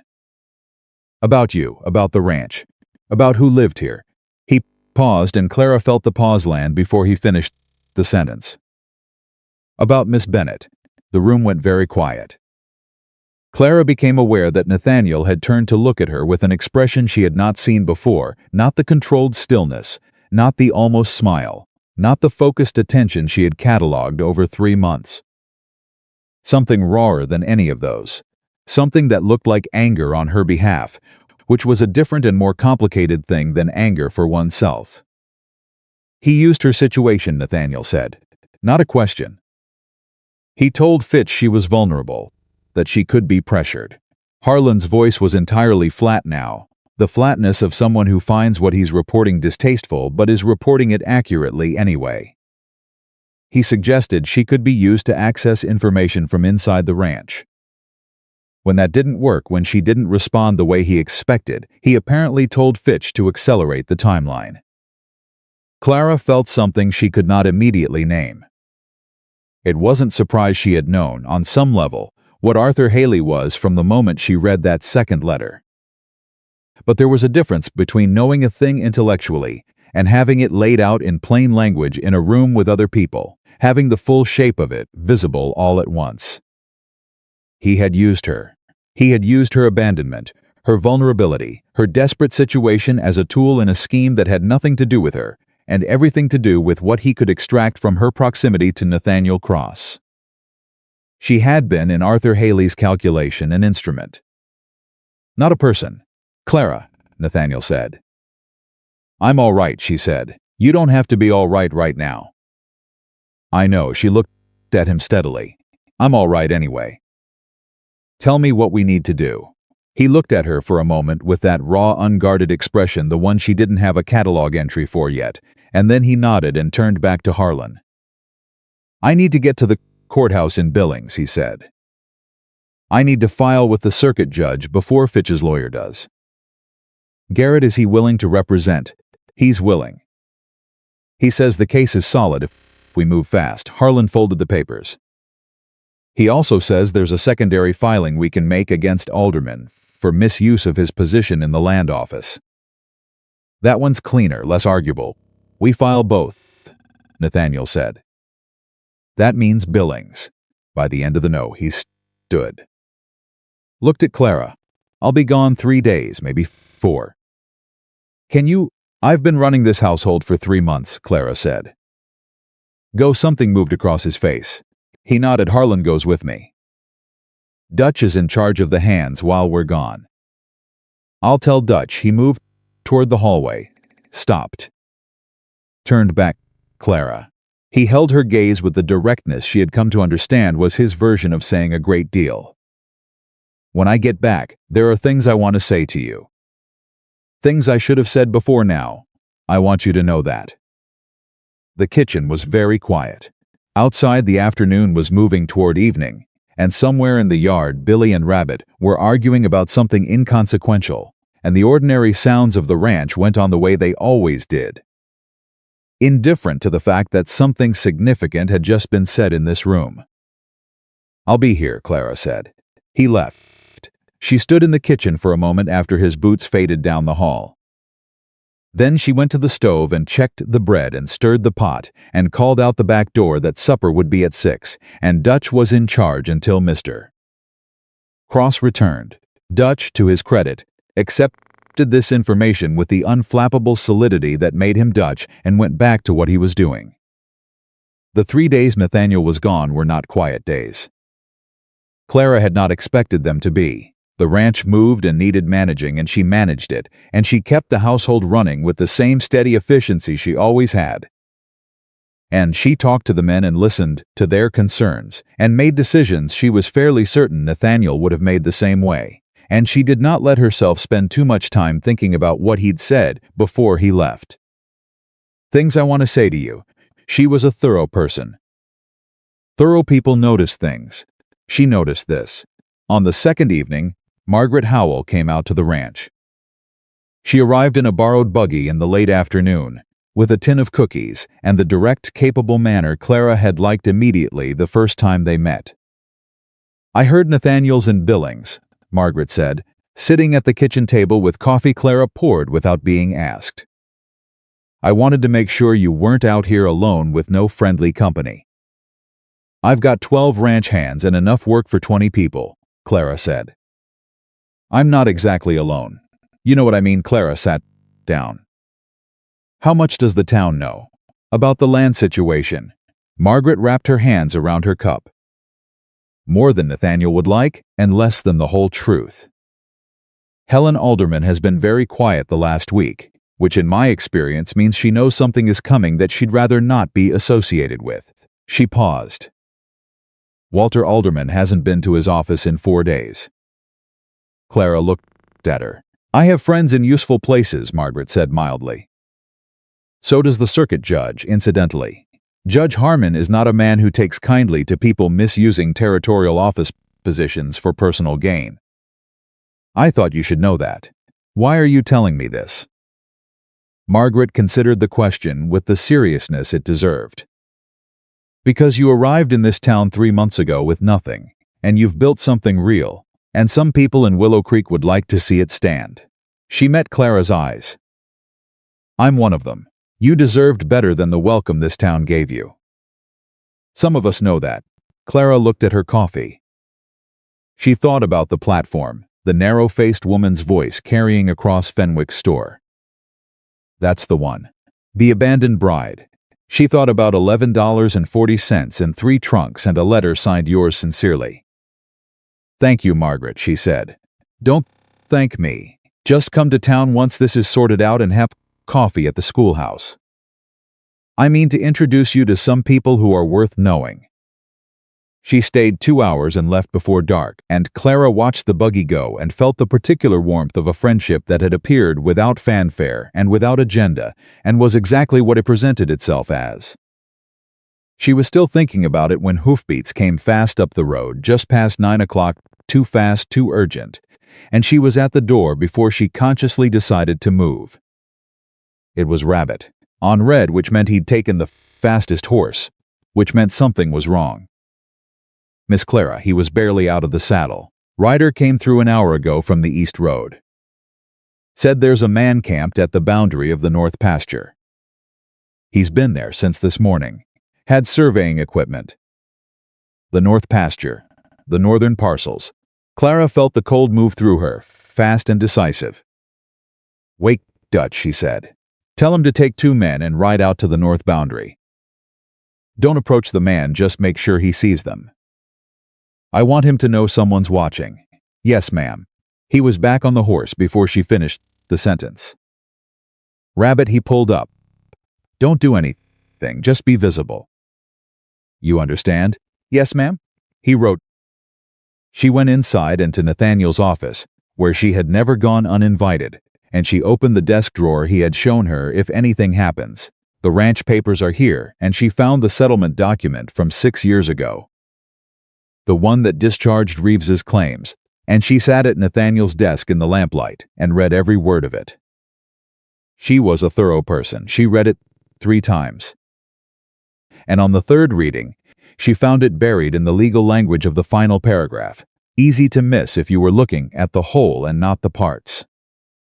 The settlement discharged not only Reeves's claims, but any claims arising from the original partnership agreement of 1,870, which predated the sale of the note to Dobbins by 6 years. The note Dobbins bought, the note Fitch had paid $40 for, had arisen from the original partnership agreement. If that language held, and she believed it did, the settlement had discharged the note's validity before Dobbins ever owned it. She sat at Nathaniel's desk with the document in her hands and felt the click of it, the piece fitting into place, clean and definitive. Then she found paper, found a pen, and wrote out exactly what she had found in plain language that a judge could read without a lawyer's translation, with the relevant paragraph copied out verbatim and her analysis below it, and she signed her name at the bottom. She put it with the settlement document in an envelope and wrote Nathaniel's name on the front. Then she went back to the kitchen, banked the stove, and sat at the table and waited for Dutch to come back from the north boundary, because she was not going to sleep until she knew the ranch was clear. Dutch came back at 10:30.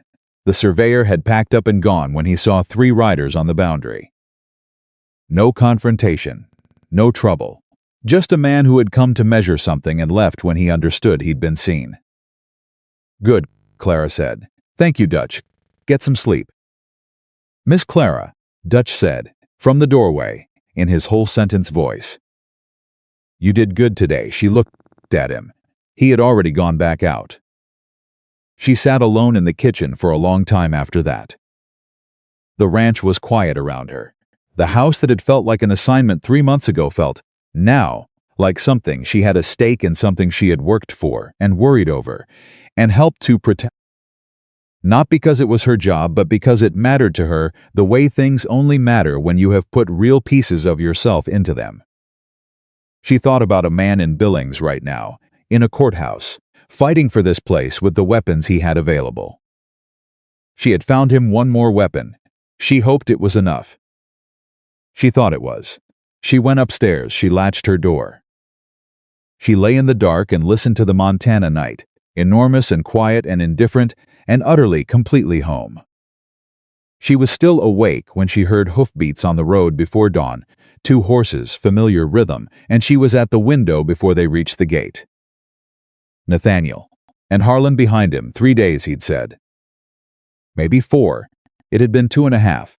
She was downstairs with coffee on before he came through the door, still road-dusted, still in his traveling coat, and he stopped in the kitchen doorway and looked at her and said, "It's done." The judge signed the order this morning. Fitch has to surrender the notes. Alderman's been removed from his position pending a full investigation.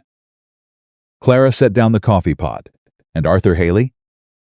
Named as a corresponding party in Fitch's scheme. The judge referred it to the territorial attorney. His voice was very even, very careful.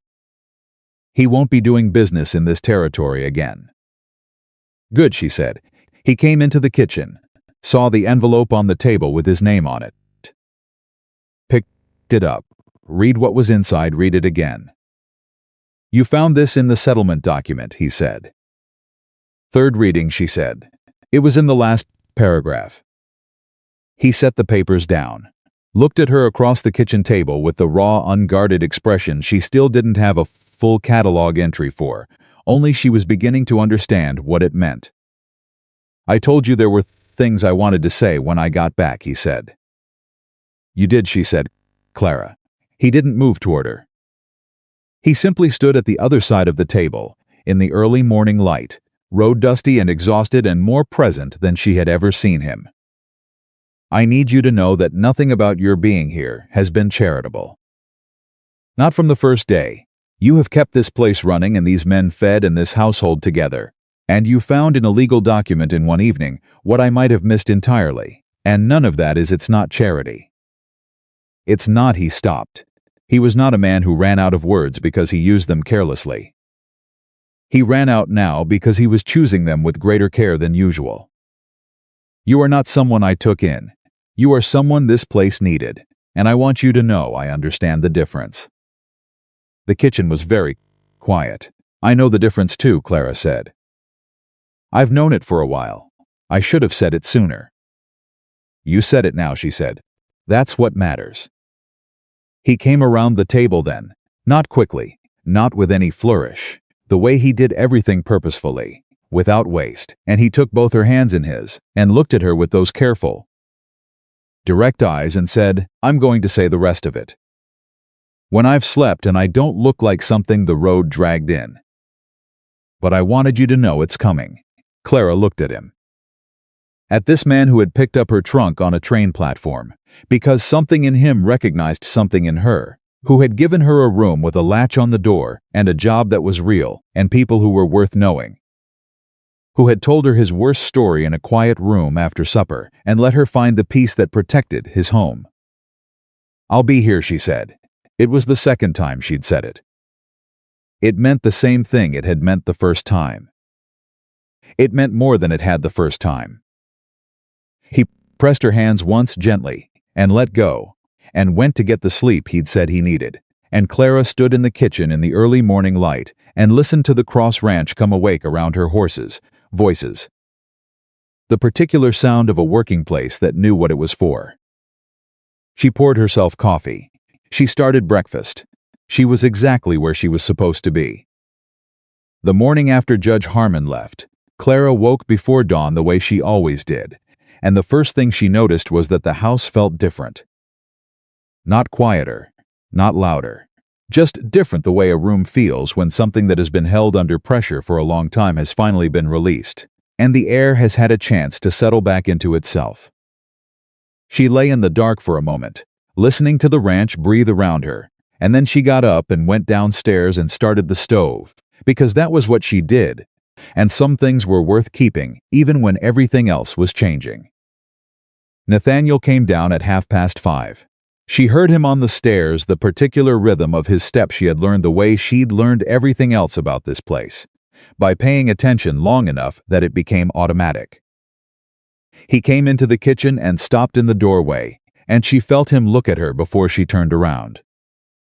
You're up early, he said. I'm always up early. Earlier than usual. She turned and looked at him. He was watching her with that open, careful expression, the one she had decided, after considerable study, meant that he was saying something with his face that he hadn't yet organized into words. I'm fine, she said. I know you are. He came in and poured his own coffee, which he had started doing sometime in the third month, not waiting for her to pour it, just doing it himself, the small, incremental shift of a man becoming comfortable in a shared space. I wanted to ask you something, Ask. He sat down, wrapped both hands around the cup the way he did when he was thinking something through.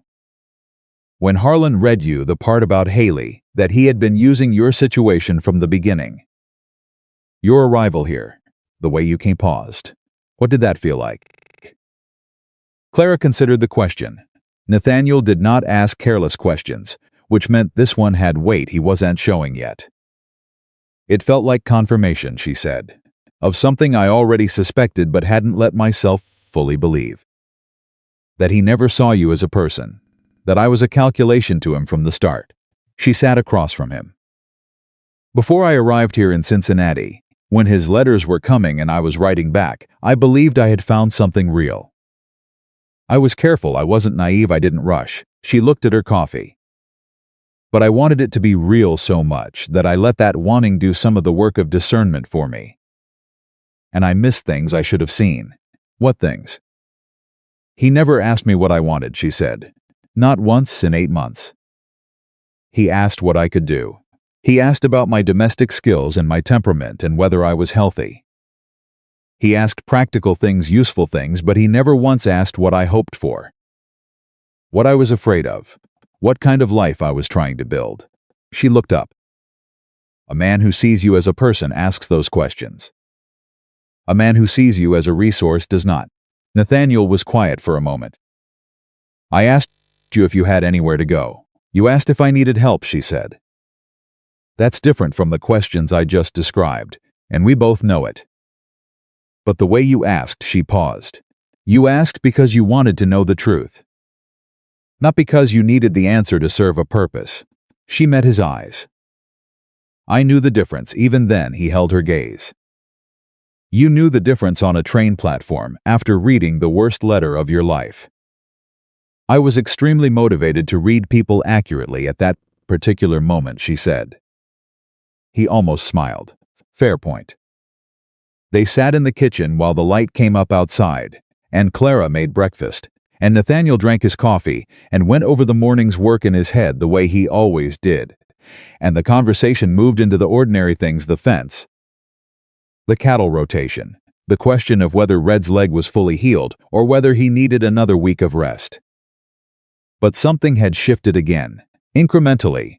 The way things between them always shifted, not dramatically, not all at once, but with the steady, purposeful accumulation of a man who built things to last. It was Rabbit who broke the ordinary rhythm of the morning. He appeared at the kitchen door at 8:30 with the expression of a young man carrying information. He was uncertain how to deliver the particular combination of excitement and anxiety that Clara had learned to read as something has happened, and I don't know if it's bad or good. There's a woman in the yard, he said. Nathaniel looked up from his papers. What woman? Don't know her. She came on horseback. Alone, he paused. She asked for Miss Clara. Clara set down the dish towel. Nathaniel looked at her. She looked at him. Neither of them said the name that had entered both their minds simultaneously, because saying it would give it weight it might not deserve. I'll go, Clara said. I'll come with you, Nathaniel said. You don't need to. I know I don't need to. He set down his papers and stood up. I want to. They went out together. The woman in the yard was somewhere around 40, well dressed in the way of a woman who had money, but wore it practically rather than for display. She was sitting her horse with the easy competence of someone who had been riding since childhood. And she had the kind of face that had once been conventionally pretty and had grown into something considerably more interesting, with age strong-boned, direct, with eyes that moved quickly and assessed faster. She looked at Clara first, then at Nathaniel, then back at Clara. Miss Bennett? She said. Mrs. Cross, Nathaniel said quietly, from beside her. The correction surprised Clara, and she saw it surprise the woman too, both of them recalibrating in the same half-second. Forgive me, the woman said. I wasn't aware, that is. I had heard she collected herself with the efficiency of someone who dealt with unexpected information regularly. My name is Francis Dobbins. My late father was Elias Dobbins. The yard went very still. Elias Dobbins. the man who had bought Reeves's note in 1876 for reasons that were now considerably clearer in retrospect. The man whose estate had been sold at auction in Helena. The man whose $40 paper had nearly taken the northern parcels of the Cross Ranch. Nathaniel's expression was doing the controlled stillness, but Clara could read underneath it now, and what she saw was not hostility. It was the focused, assessing attention of a man trying to determine what kind of thing this was before he decided how to meet it. "Miss Dobbins," he said, "get down and come inside." She dismounted with the easy movement of a capable horsewoman, handed her reins to Rabbit, who had appeared with impeccable timing, and followed them into the house. Clara put coffee on, because coffee was what you did when something important needed to be said, and Frances Dobbins sat at the kitchen table with her hat in her lap and the composed, slightly strained expression of a woman who had rehearsed something on the road here and was now deciding whether the rehearsed version was still the right one. "I came because I found out what my father's estate was used for," she said, without preamble, when Clara set the coffee in front of her. "I live in San Francisco. I was not involved in the auction. I had instructed the estate attorney to handle everything, and he did, and I trusted that he had done so appropriately." She looked at Nathaniel directly. "When the proceedings in Helena became public, a colleague of mine sent me a newspaper account. I read it on a Thursday. I was on a train east by Friday morning." "Why?" Nathaniel said. "Because my father bought that note in 1876 for reasons I did not know about until I read the settlement documents from your original case against Reeves." She paused. "My father and Thomas Reeves were in business together before Reeves came to Montana." "Not honestly in business. My father was not an honest man, Mr. Cross. I have known that for a long time, and I have spent a significant portion of my adult life dealing with the consequences of it." She looked at her coffee. "He bought that note because Reeves told him it would be valuable, eventually. He was storing it, waiting. He died before the waiting paid off, and his estate sold it without knowing what it was." The kitchen was quiet. "I am not here to ask for anything," Frances Dobbins said. "I am here because my father's dishonesty was used as a weapon against you, and I wanted to say to your face, not through a lawyer's letter, that I am sorry for that. And because..." She reached into her coat and produced an envelope. Laid it on the table. "The $40 paid at auction for the note came from my father's estate, which came in part from his business with Reeves. I have had it calculated with 6 years of interest, what portion of that money might reasonably be traced back to the original partnership with Reeves that wronged you." She pushed the envelope toward Nathaniel. He didn't touch it. "Miss Dobbins," he said, "what exactly is in that envelope?"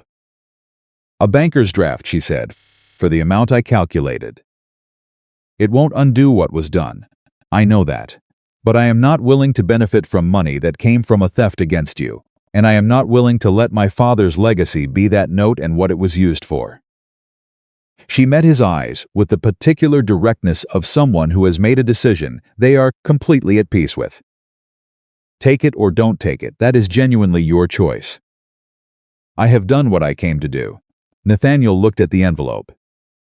Then at Clara. Clara looked at Frances Dobbins at the long road on her face, the carefully held composure, the practical clothes and capable hands and eyes that had clearly seen the underside of inherited dishonesty and decided to deal with it directly rather than pretend it wasn't there. She thought about a woman sitting across a kitchen table, offering something that could not fix the past and might help the future, and was given entirely without condition. She thought about herself on a different day, walking into a man's office to hand him a letter that was being used against him. The instinct was the same: see a wrong, do what you can about it, accept whatever comes of it with your chin up.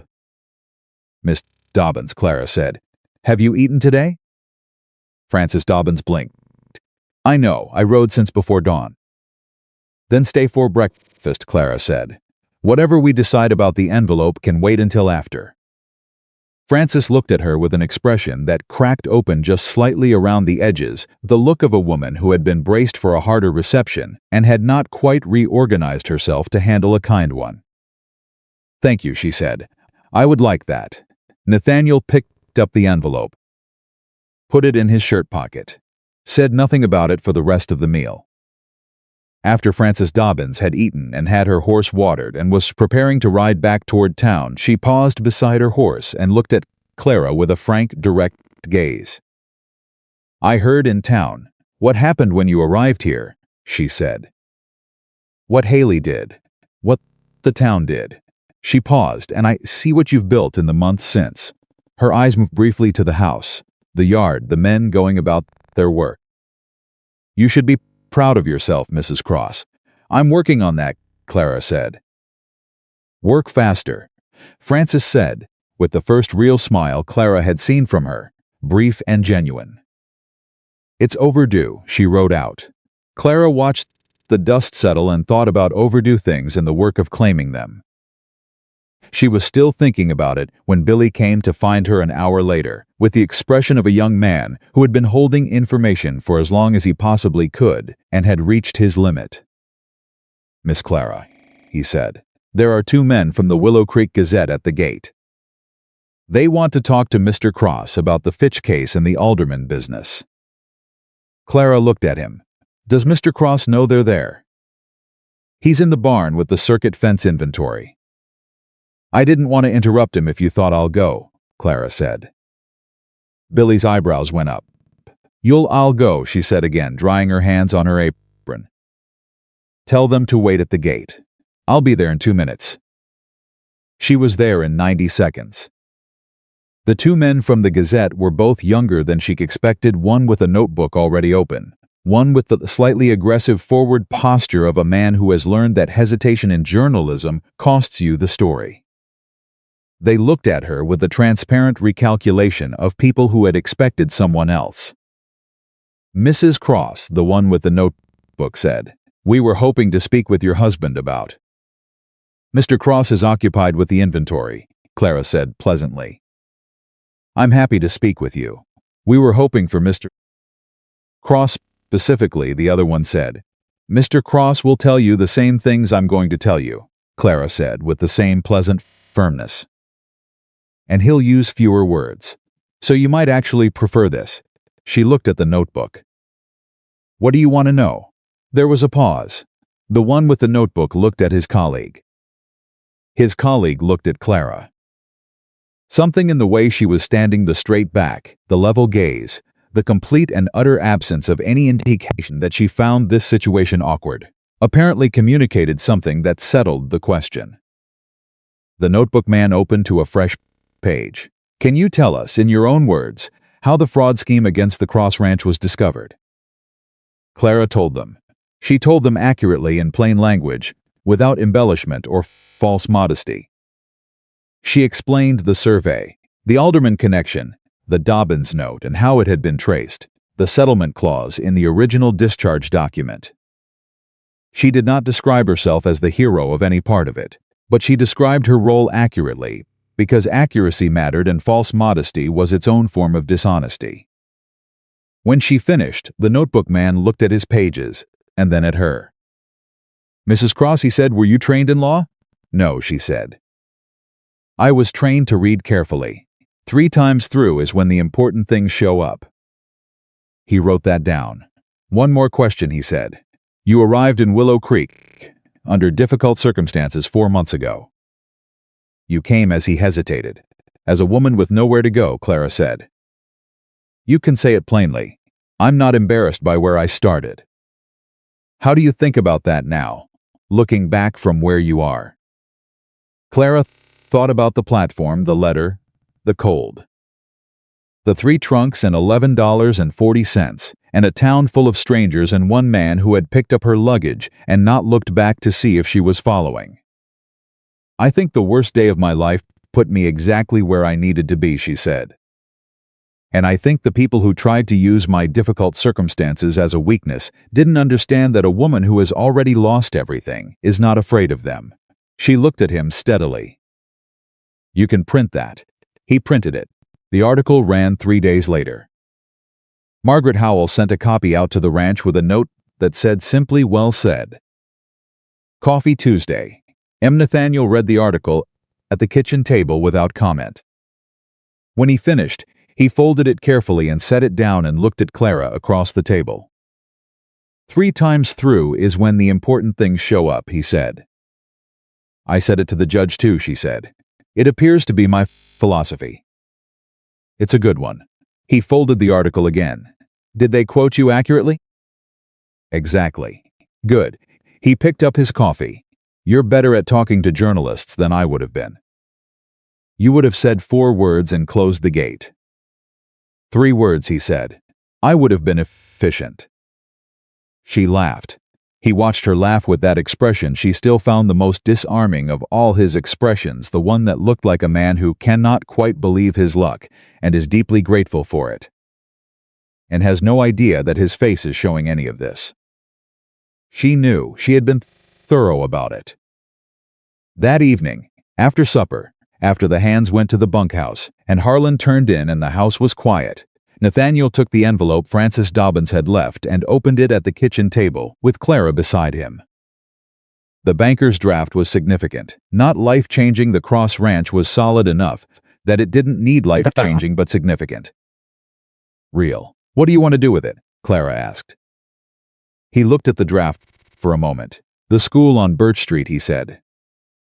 Margaret Howell's school. I heard her say last month the roof needs replacing before winter. Clara looked at him. Anonymous, he said. I don't want it's not, for he stopped. It came from a wrong thing, let it do a right thing. She looked at him for a long moment. At this man who had kept himself at careful distances for 6 years because one person had used his trust and broken it, and who had nevertheless taken in a woman from a train platform and given her work and a room with a latch on the door. Who had told her his worst story in a quiet room and meant it as trust. Who had ridden to Billings and fought for his land and come back and come to find her before he slept. Who had just decided, without fanfare, that money that came from dishonesty should go to children learning to read. Yes, she said, that's exactly right. He folded the draft. Put it in the envelope. Set it on the table to be handled in the morning. Clara, he said. I know, she said, I haven't said it yet. I know what you're going to say. Then let me say it anyway. He turned to look at her directly, with all that careful, concentrated weight. I love you. I have for a while. I wasn't ready to say it until I was certain I understood what it meant, not just what I felt, but what I intended to do about it, for the rest of my life, and whether I was a man who could be trusted with it. He held her gaze. I believe I am. I intend to spend the rest of my life proving it. The kitchen was very quiet. Outside, the Montana night went on in its enormous, indifferent, beautiful way. I love you too, Clara said. I've been thorough about that as well. He took her hand across the table, held it the way he held things he valued carefully, without show, with the complete and genuine attention of a man who understands that some things are worth more than anything he could put a number to. I know, he said, and in the kitchen of the Cross Ranch, in the last quiet hour of a day that had held justice and honesty, and a stranger's reparation, and a newspaper article, and the most important 3 words in the English language, said by a man who chose every word with care in all of that. 2 people who had both been broken by trust and had found their way, slowly and carefully and thoroughly, back to it, sat together in the warm and let the rest of the world stay outside where it belonged. Tomorrow the fence needed checking. The milk cow question was still unresolved. Margaret Howell's school roof needed fixing, and there were arrangements to make about that. 2 afternoons a week on Tuesdays and Thursdays were already on the calendar. The ordinary machinery of a real life was already running, and would keep running, and demanded nothing more dramatic from either of them than to show up and do the work. That was enough. That was everything. Clara Cross leaned back in her chair and listened to the Cross Ranch settle around her into the deep, complete silence of a place that was exactly what it was supposed to be. She had arrived with nothing. She had stayed and built and fought and found and given and refused and chosen. And now she was exactly where she was supposed to be, with exactly who she was supposed to be with, and every difficult mile that had brought her here had been, in the end, entirely worth the traveling. He slept until noon. Clara knew because she heard him move at 11:30, boots on the floor above the kitchen. The particular creak of the second board from the window that she had learned to recognize the way you learn the sounds of a house that has become yours. She had breakfast food waiting, covered on the back of the stove, because she had made it at 6 and kept it warm for 6 hours without being asked to, and without announcing that she was doing it. When he came downstairs, he looked like himself again, the road dust gone, the exhaustion cleared, the careful steadiness restored. He sat at the kitchen table, and she put food in front of him and poured coffee and sat down across from him with her own cup.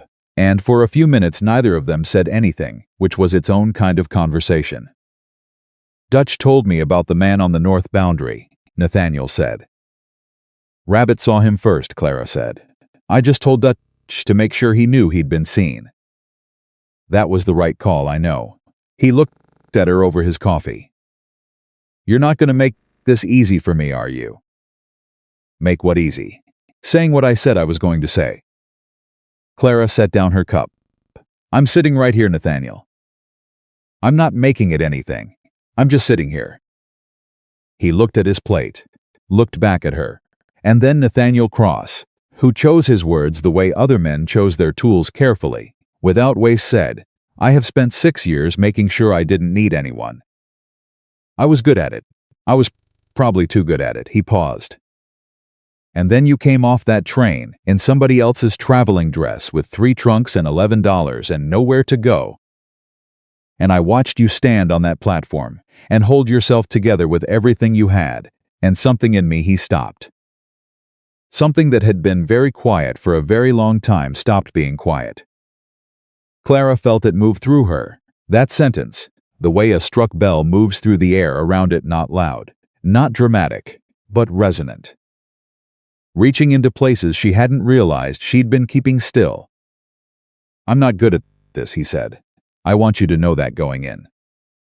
I'm not a man who finds the right words on the first try or says things at the moment they should be said.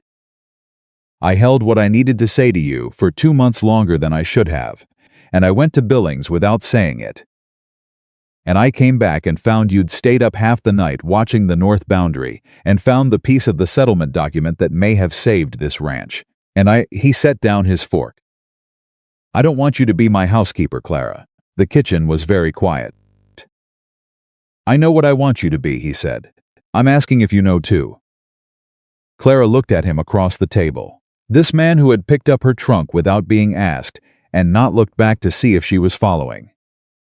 Who had given her work that was real and a room that was hers and people worth knowing. Who had told her the worst thing that ever happened to him in a quiet room after supper and meant it as trust. Who had pressed her hands in this kitchen before dawn and said, "I'll say the rest of it when I don't look like something the road dragged in," and had come back and kept his word. "I know," she said. "And I've known for a while," she said.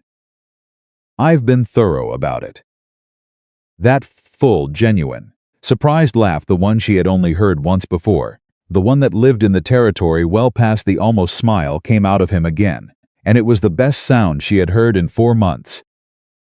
Which was saying something given that she had spent 4 months surrounded by a ranch full of people who were not quiet. He reached across the table and took her hand, and she let him.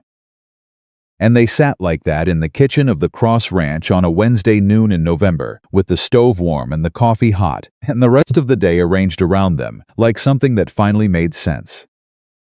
"I'm not easy to live with," he said. "I've lived with you for 4 months," she said. "I have a thorough understanding of what I'm agreeing to. I keep odd hours, I know. I've been leaving food on fence posts for you. I don't talk much. You talk exactly enough," she said. "You just make every word do more work than most people make 10 do. I've learned to listen accordingly." He looked at her. "When did you get this good at reading people?" "When I started cooking for 12 men who each have a different way of saying they're unhappy with the beans," she said. "You develop skills." He turned her hand over in both of his, looking at it the way he looked at things he valued, practically, without sentiment, but genuinely. "I'm going to ask you to marry me," he said, properly. "Soon. I want you to know that's where this is going, so you can decide now whether you want to run." "I've had 4 months to run," Clara said. "I made biscuits instead." "That's a yes. That's a yes." He pressed her hand once the same way he had before dawn, the gesture that said more than the words around it, and let go. Because there was a ranch running around them and a day's work waiting, and Nathaniel Cross did not stop the machinery of a working place for sentiment, which was fine, because Clara didn't need him to. She picked up her coffee. He picked up his fork. And the most important conversation of both their lives concluded over breakfast food that had been keeping warm on the back of the stove for 6 hours, which was, Clara thought, exactly the right way for it to happen. She was still thinking about it 2 hours later when the buckboard from Willow Creek came up the road. She saw it from the kitchen window and didn't think much of it. Supplies came out from town regularly, and Harlan had put in an order before he left for Billings. But then the buckboard stopped in the yard, and the man who climbed down was not the usual delivery man from Fenwick's store. It was Judge Harmon. Clara dried her hands on her apron and went to the door. He was a compact man somewhere past 60, with a white beard trimmed close and the unhurried manner of someone who had been the most important person in most rooms for long enough that he no longer needed to announce it. He had a younger man with him, a court clerk, by the look of him, carrying a leather satchel. "Miss Bennett," the judge said, which meant he knew who she was, which was interesting. "Is Nathaniel Cross available?" "He is," she said. "Come in." She brought them to the front room and went to find Nathaniel, who was with Dutch at the south fence checking the repair work from the storm. She walked out and said simply, "Judge Harmon is in the front room," and watched Nathaniel's expression shift through about 4 different things in the space of a second before it settled back into the careful steadiness. "How does he look?" Nathaniel said. "Like a man who's come to tell you something rather than ask you something," Clara said. "Come on." He came. Harlan materialized from the direction of the barn, because Harlan always materialized when something important was happening, and Clara let him in too, because he had earned every room in this house. Judge Harmon shook Nathaniel's hand with the direct, assessing grip of a man who still formed opinions by feel. "I won't take much of your time," he said. "I'm here because I wanted to tell you myself, rather than have it come through the mail. The territorial attorney filed this morning against Arthur Haley. Fraud, conspiracy to defraud, misrepresentation in a legal proceeding."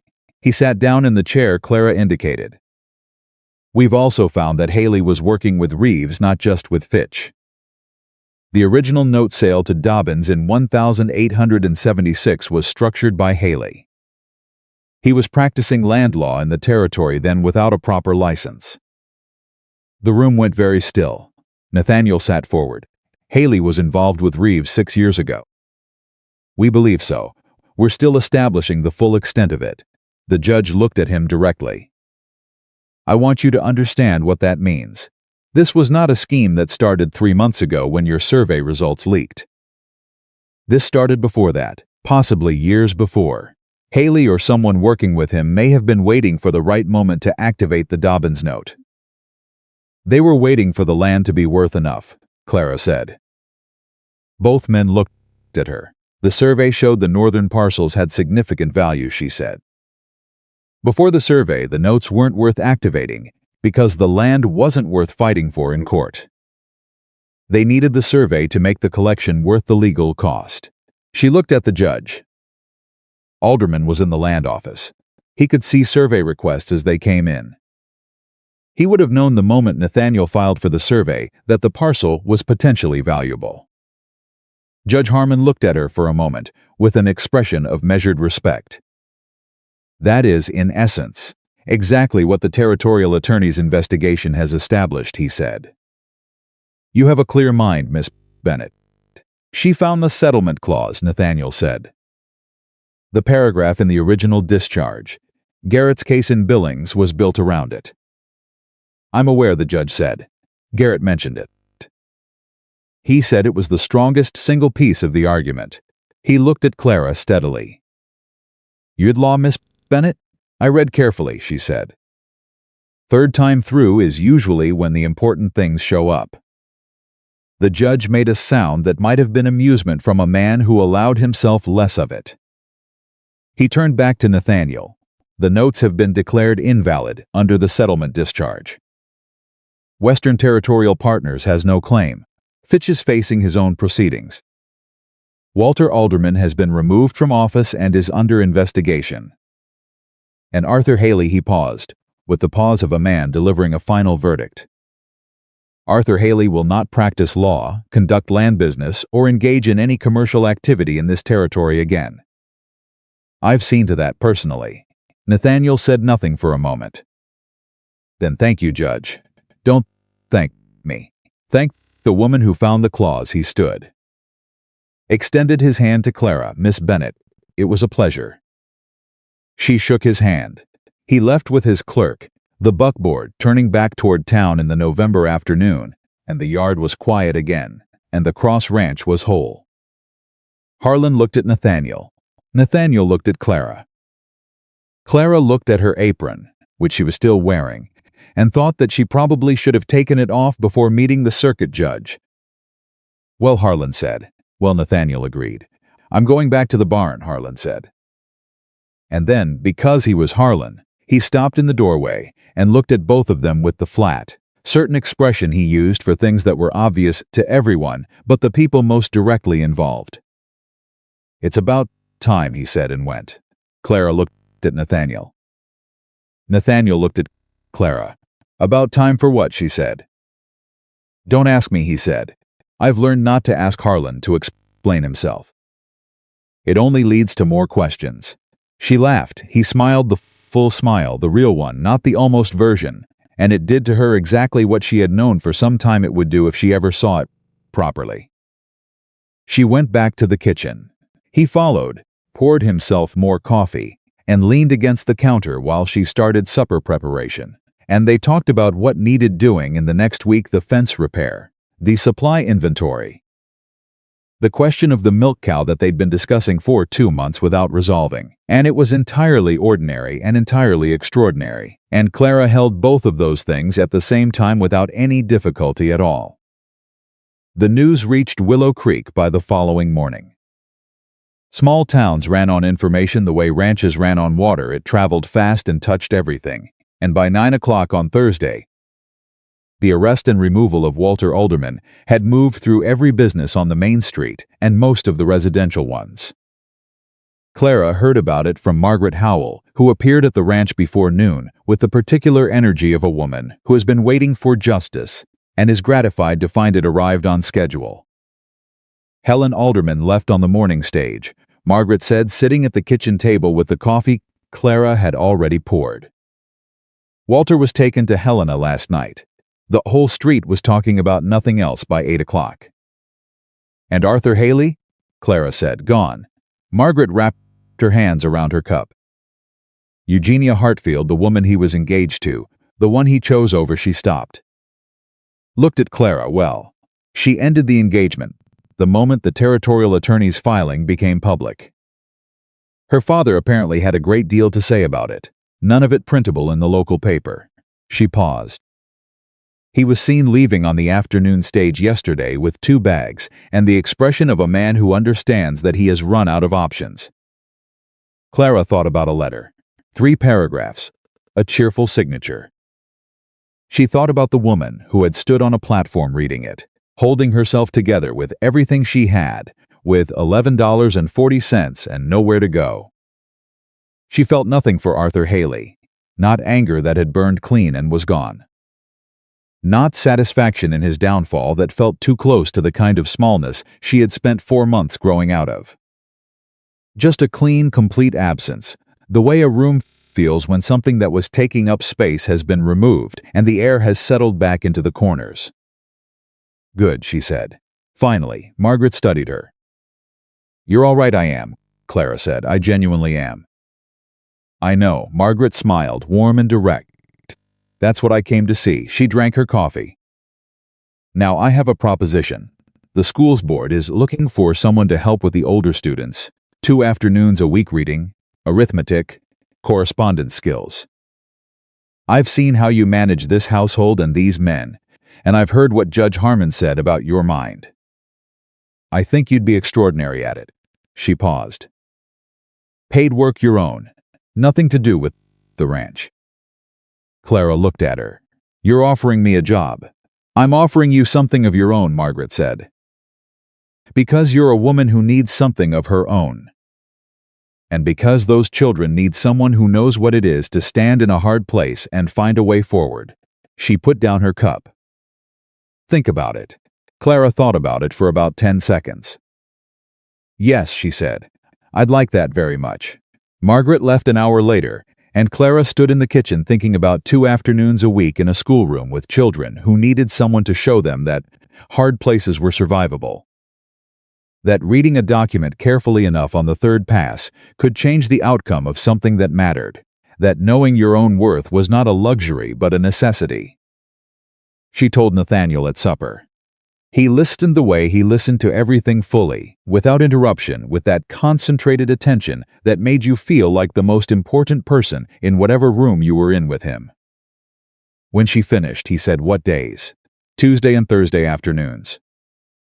"I'll make sure the wagon's free. I can drive myself." "I know you can," he said. "I'll make sure the wagon's free." She looked at him. He looked back at her with the plain, direct eyes that said more than most people managed in paragraphs. "Thank you," she said. "Don't thank me," he said. "It's your work. I'm just making sure the wagon's available."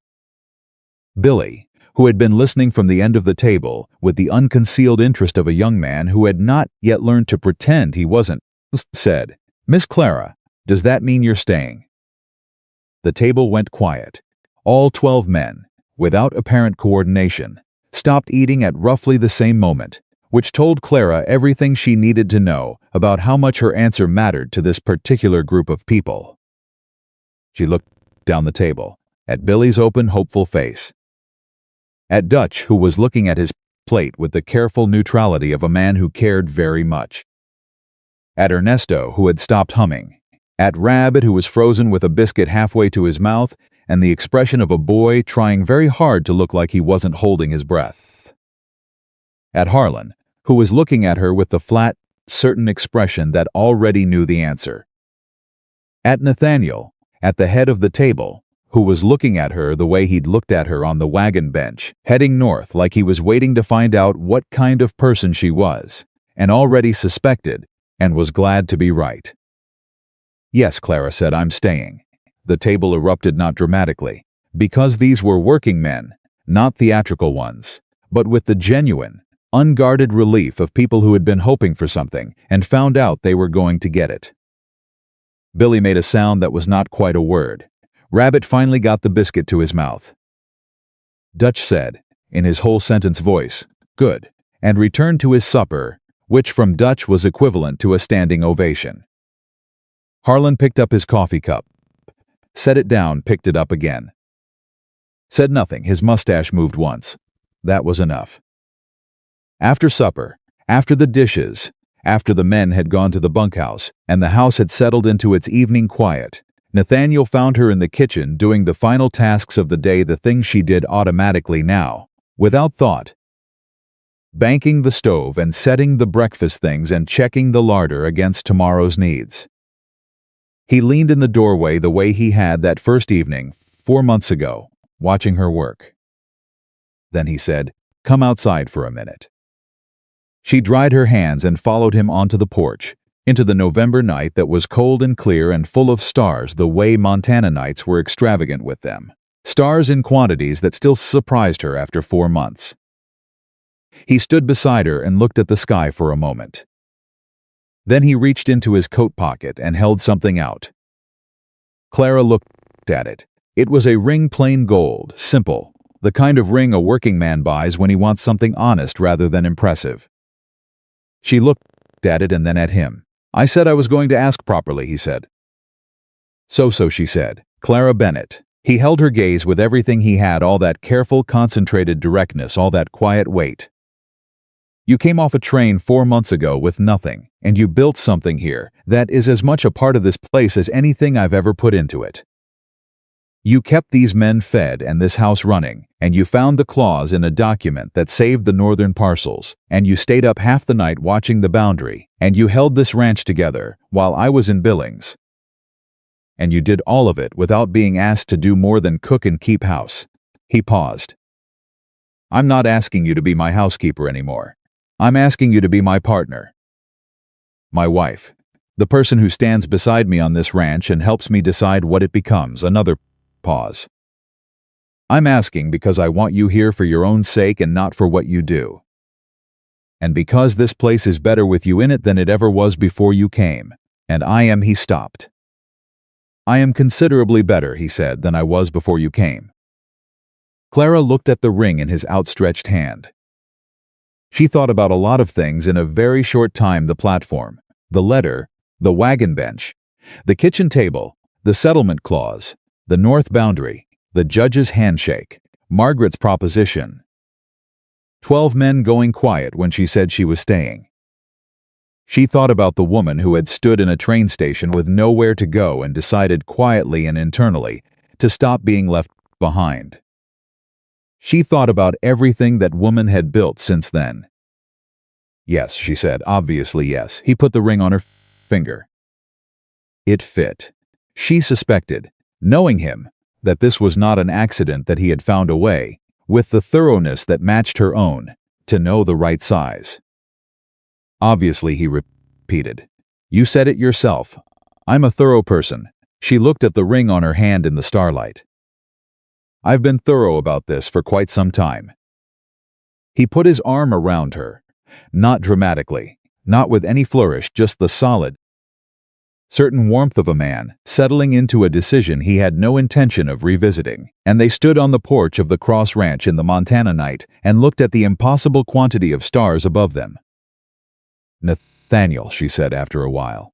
Yeah, Billy is going to be insufferable about this tomorrow morning. Extremely, he agreed. Rabbit will probably cry. Almost certainly. Harlan will say 2 words and look like he predicted the entire thing from the beginning. He'll be right, Nathaniel said. He always is. I find it best not to examine how. She laughed. He tightened his arm around her, and above them the Montana sky went on, indifferent and enormous and brilliant, the way it always was, the way it would keep being long after every story told beneath it had found its ending. They went inside eventually, because it was cold and there was a ranch to run tomorrow and a world of ordinary work waiting to be done. And ordinary work was what their life was made of, and neither of them would have changed that for anything more glamorous.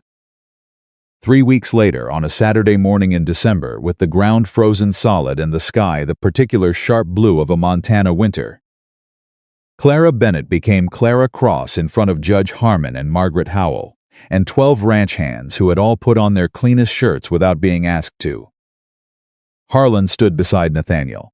He cried exactly once, briefly, turned away so no one would see it, and then recovered himself and said nothing about it for the rest of the day, and everyone who saw it had the good sense to say nothing either. Billy did not cry. He was loudly, comprehensively, magnificently happy, in the way of young men who have decided that a good thing has happened and want everyone within a considerable radius to share their opinion on the matter. He made a speech at the table afterward that no one had asked him to make, and that went on considerably longer than any reasonable speech needed to. And Clara listened to every word of it and loved every word of it, because it was Billy. And Billy meant everything he said and said everything he meant. There was something precious about that in a world that had not always been so generous with her. Dutch shook Nathaniel's hand and said good. He shook Clara's hand and said good. That was the entirety of his contribution to the ceremony, and it was, from Dutch, an extraordinary outpouring of feeling. Rabbit gave Clara a pair of mittens. He had knitted himself, which she did not know he could do, and which were slightly uneven in a way that made them more valuable than anything even in quality could have been. She put them on immediately and wore them for the rest of the day, and Rabbit looked like a person who had accomplished something real. Ernesto sang at the table after supper, the song she had been half learning for 4 months, and this time she knew enough of the words to join him on the chorus. and the sound of it filled the dining room of the Cross Ranch and went out the windows into the cold December night and dissolved into the enormous Montana dark. Margaret stayed until the evening, sitting beside Clara at the table and talking about the school and the students and the 2 afternoons a week that were already marked on Clara's calendar, and when she left she embraced Clara in the direct, warm way she did everything and said, "You found exactly the right place." And Clara said, "I know. I know I did." It was Harlan who said the last word, because Harlan always said the last word, and the last word was always worth hearing. He found her alone in the kitchen after the last of the guests had gone, and the men had drifted to the bunkhouse, and the house had settled into the particular quiet of an evening that has held a great deal and is now resting. He stood in the doorway with his hat in his hands, the only time she had ever seen him hold his hat rather than wear it, and he said, "I want you to know something." "Tell me," she said. "When Cross brought you home from that platform, I'd been worried about him." He turned the hat in his hands. 6 years since Reeves. 6 years of watching him run this place alone, and he was good at it, but he paused, searching for the word. He was going further in, every year a little further in. Like a man walking out onto ice and not noticing it getting thinner. He looked at her. "And then he brought you home, and you made biscuits, and you told him you'd make a stew that would make him forget the last 3 years of his life." His mustache moved. "And I thought, well, maybe," Clara said. "Maybe was right," Harlan said. He put his hat back on. "You're good for him, Mrs. Cross." Mrs. Cross. She had spent 8 months corresponding with a man who had called her Dear Clara, and meant nothing by it. She had crossed the country and been abandoned on a platform, and taken in by a stranger, and spent 4 months building something she had never been given and had never known how to ask for. And now she was Mrs. Cross, in a kitchen she had organized, and a house she had filled, and a life she had built with her own hands, and it belonged to her completely, and she had earned every inch of it. "Good night, Harlan," she said. "Good night, Mrs. Cross." He touched his hat and left.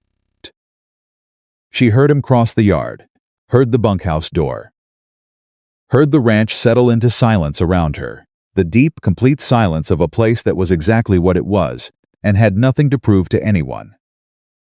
She turned off the kitchen lamp and went upstairs. Nathaniel was sitting on the edge of the bed, still in his good shirt, looking at the floor with the thoughtful, inward expression he had when he was taking stock of something. He looked up when she came in. "Harlan said something," Clara said. "Didn't he?" "He said 3 things. Nathaniel looked at his hands. "He said it was about time. He said she's good for you, Cross. Don't be an idiot about it." And he said he stopped, almost smiled. He said that in 40 years of working ranches he had never once been brought biscuits that good, and I would be a fool of the first order to let a woman who could cook like that go back to Cincinnati. Clara looked at him. "He said that on the first day." "He did. You've known what Harlan thought since the first day." "I have, and it took you 4 months. I'm a careful man," Nathaniel said. "I check things twice, sometimes 3 times. He looked at her with those direct, plain eyes. "Third time through is when the important things show up." She had said that to Judge Harmon about the settlement clause. He had remembered it, filed it, brought it back at exactly the right moment. That was Nathaniel Cross in its entirety, careful and thorough and precise, wasting nothing, honoring the things he held. She was one of the things he held now. She was going to be good to him for the rest of her life. She sat beside him on the edge of the bed, and he put his arm around her, and she leaned into him, and they sat in the quiet of the Cross Ranch on the first night of their life together. With the Montana winter pressing against the windows and the stars, burning cold and far above, and the whole enormous future arranged out ahead of them, like open country unmarked, full of possibility, entirely theirs. She thought about the platform, the letter, the 3 paragraphs and the cheerful signature. The $11.40 and nowhere to go. She thought about what she had believed, standing on that platform in her wrinkled traveling dress with her 3 trunks, and her broken hope that she had come to the end of something. She had not come to the end of something. She had been delivered by the worst moment of her life to the beginning of everything that actually mattered. A woman who had been abandoned became a woman who chose to stay not because she had no other option, but because this was the place she had built, and the man she had chosen, and the life she had made with her own hands, and it was worth staying for, worth fighting for, worth every difficult mile that had brought her here. Clara Cross, housekeeper no more, instrument of no man's scheme, belonging fully and completely to herself, and choosing to share that self, freely closed her eyes in the dark of her own home.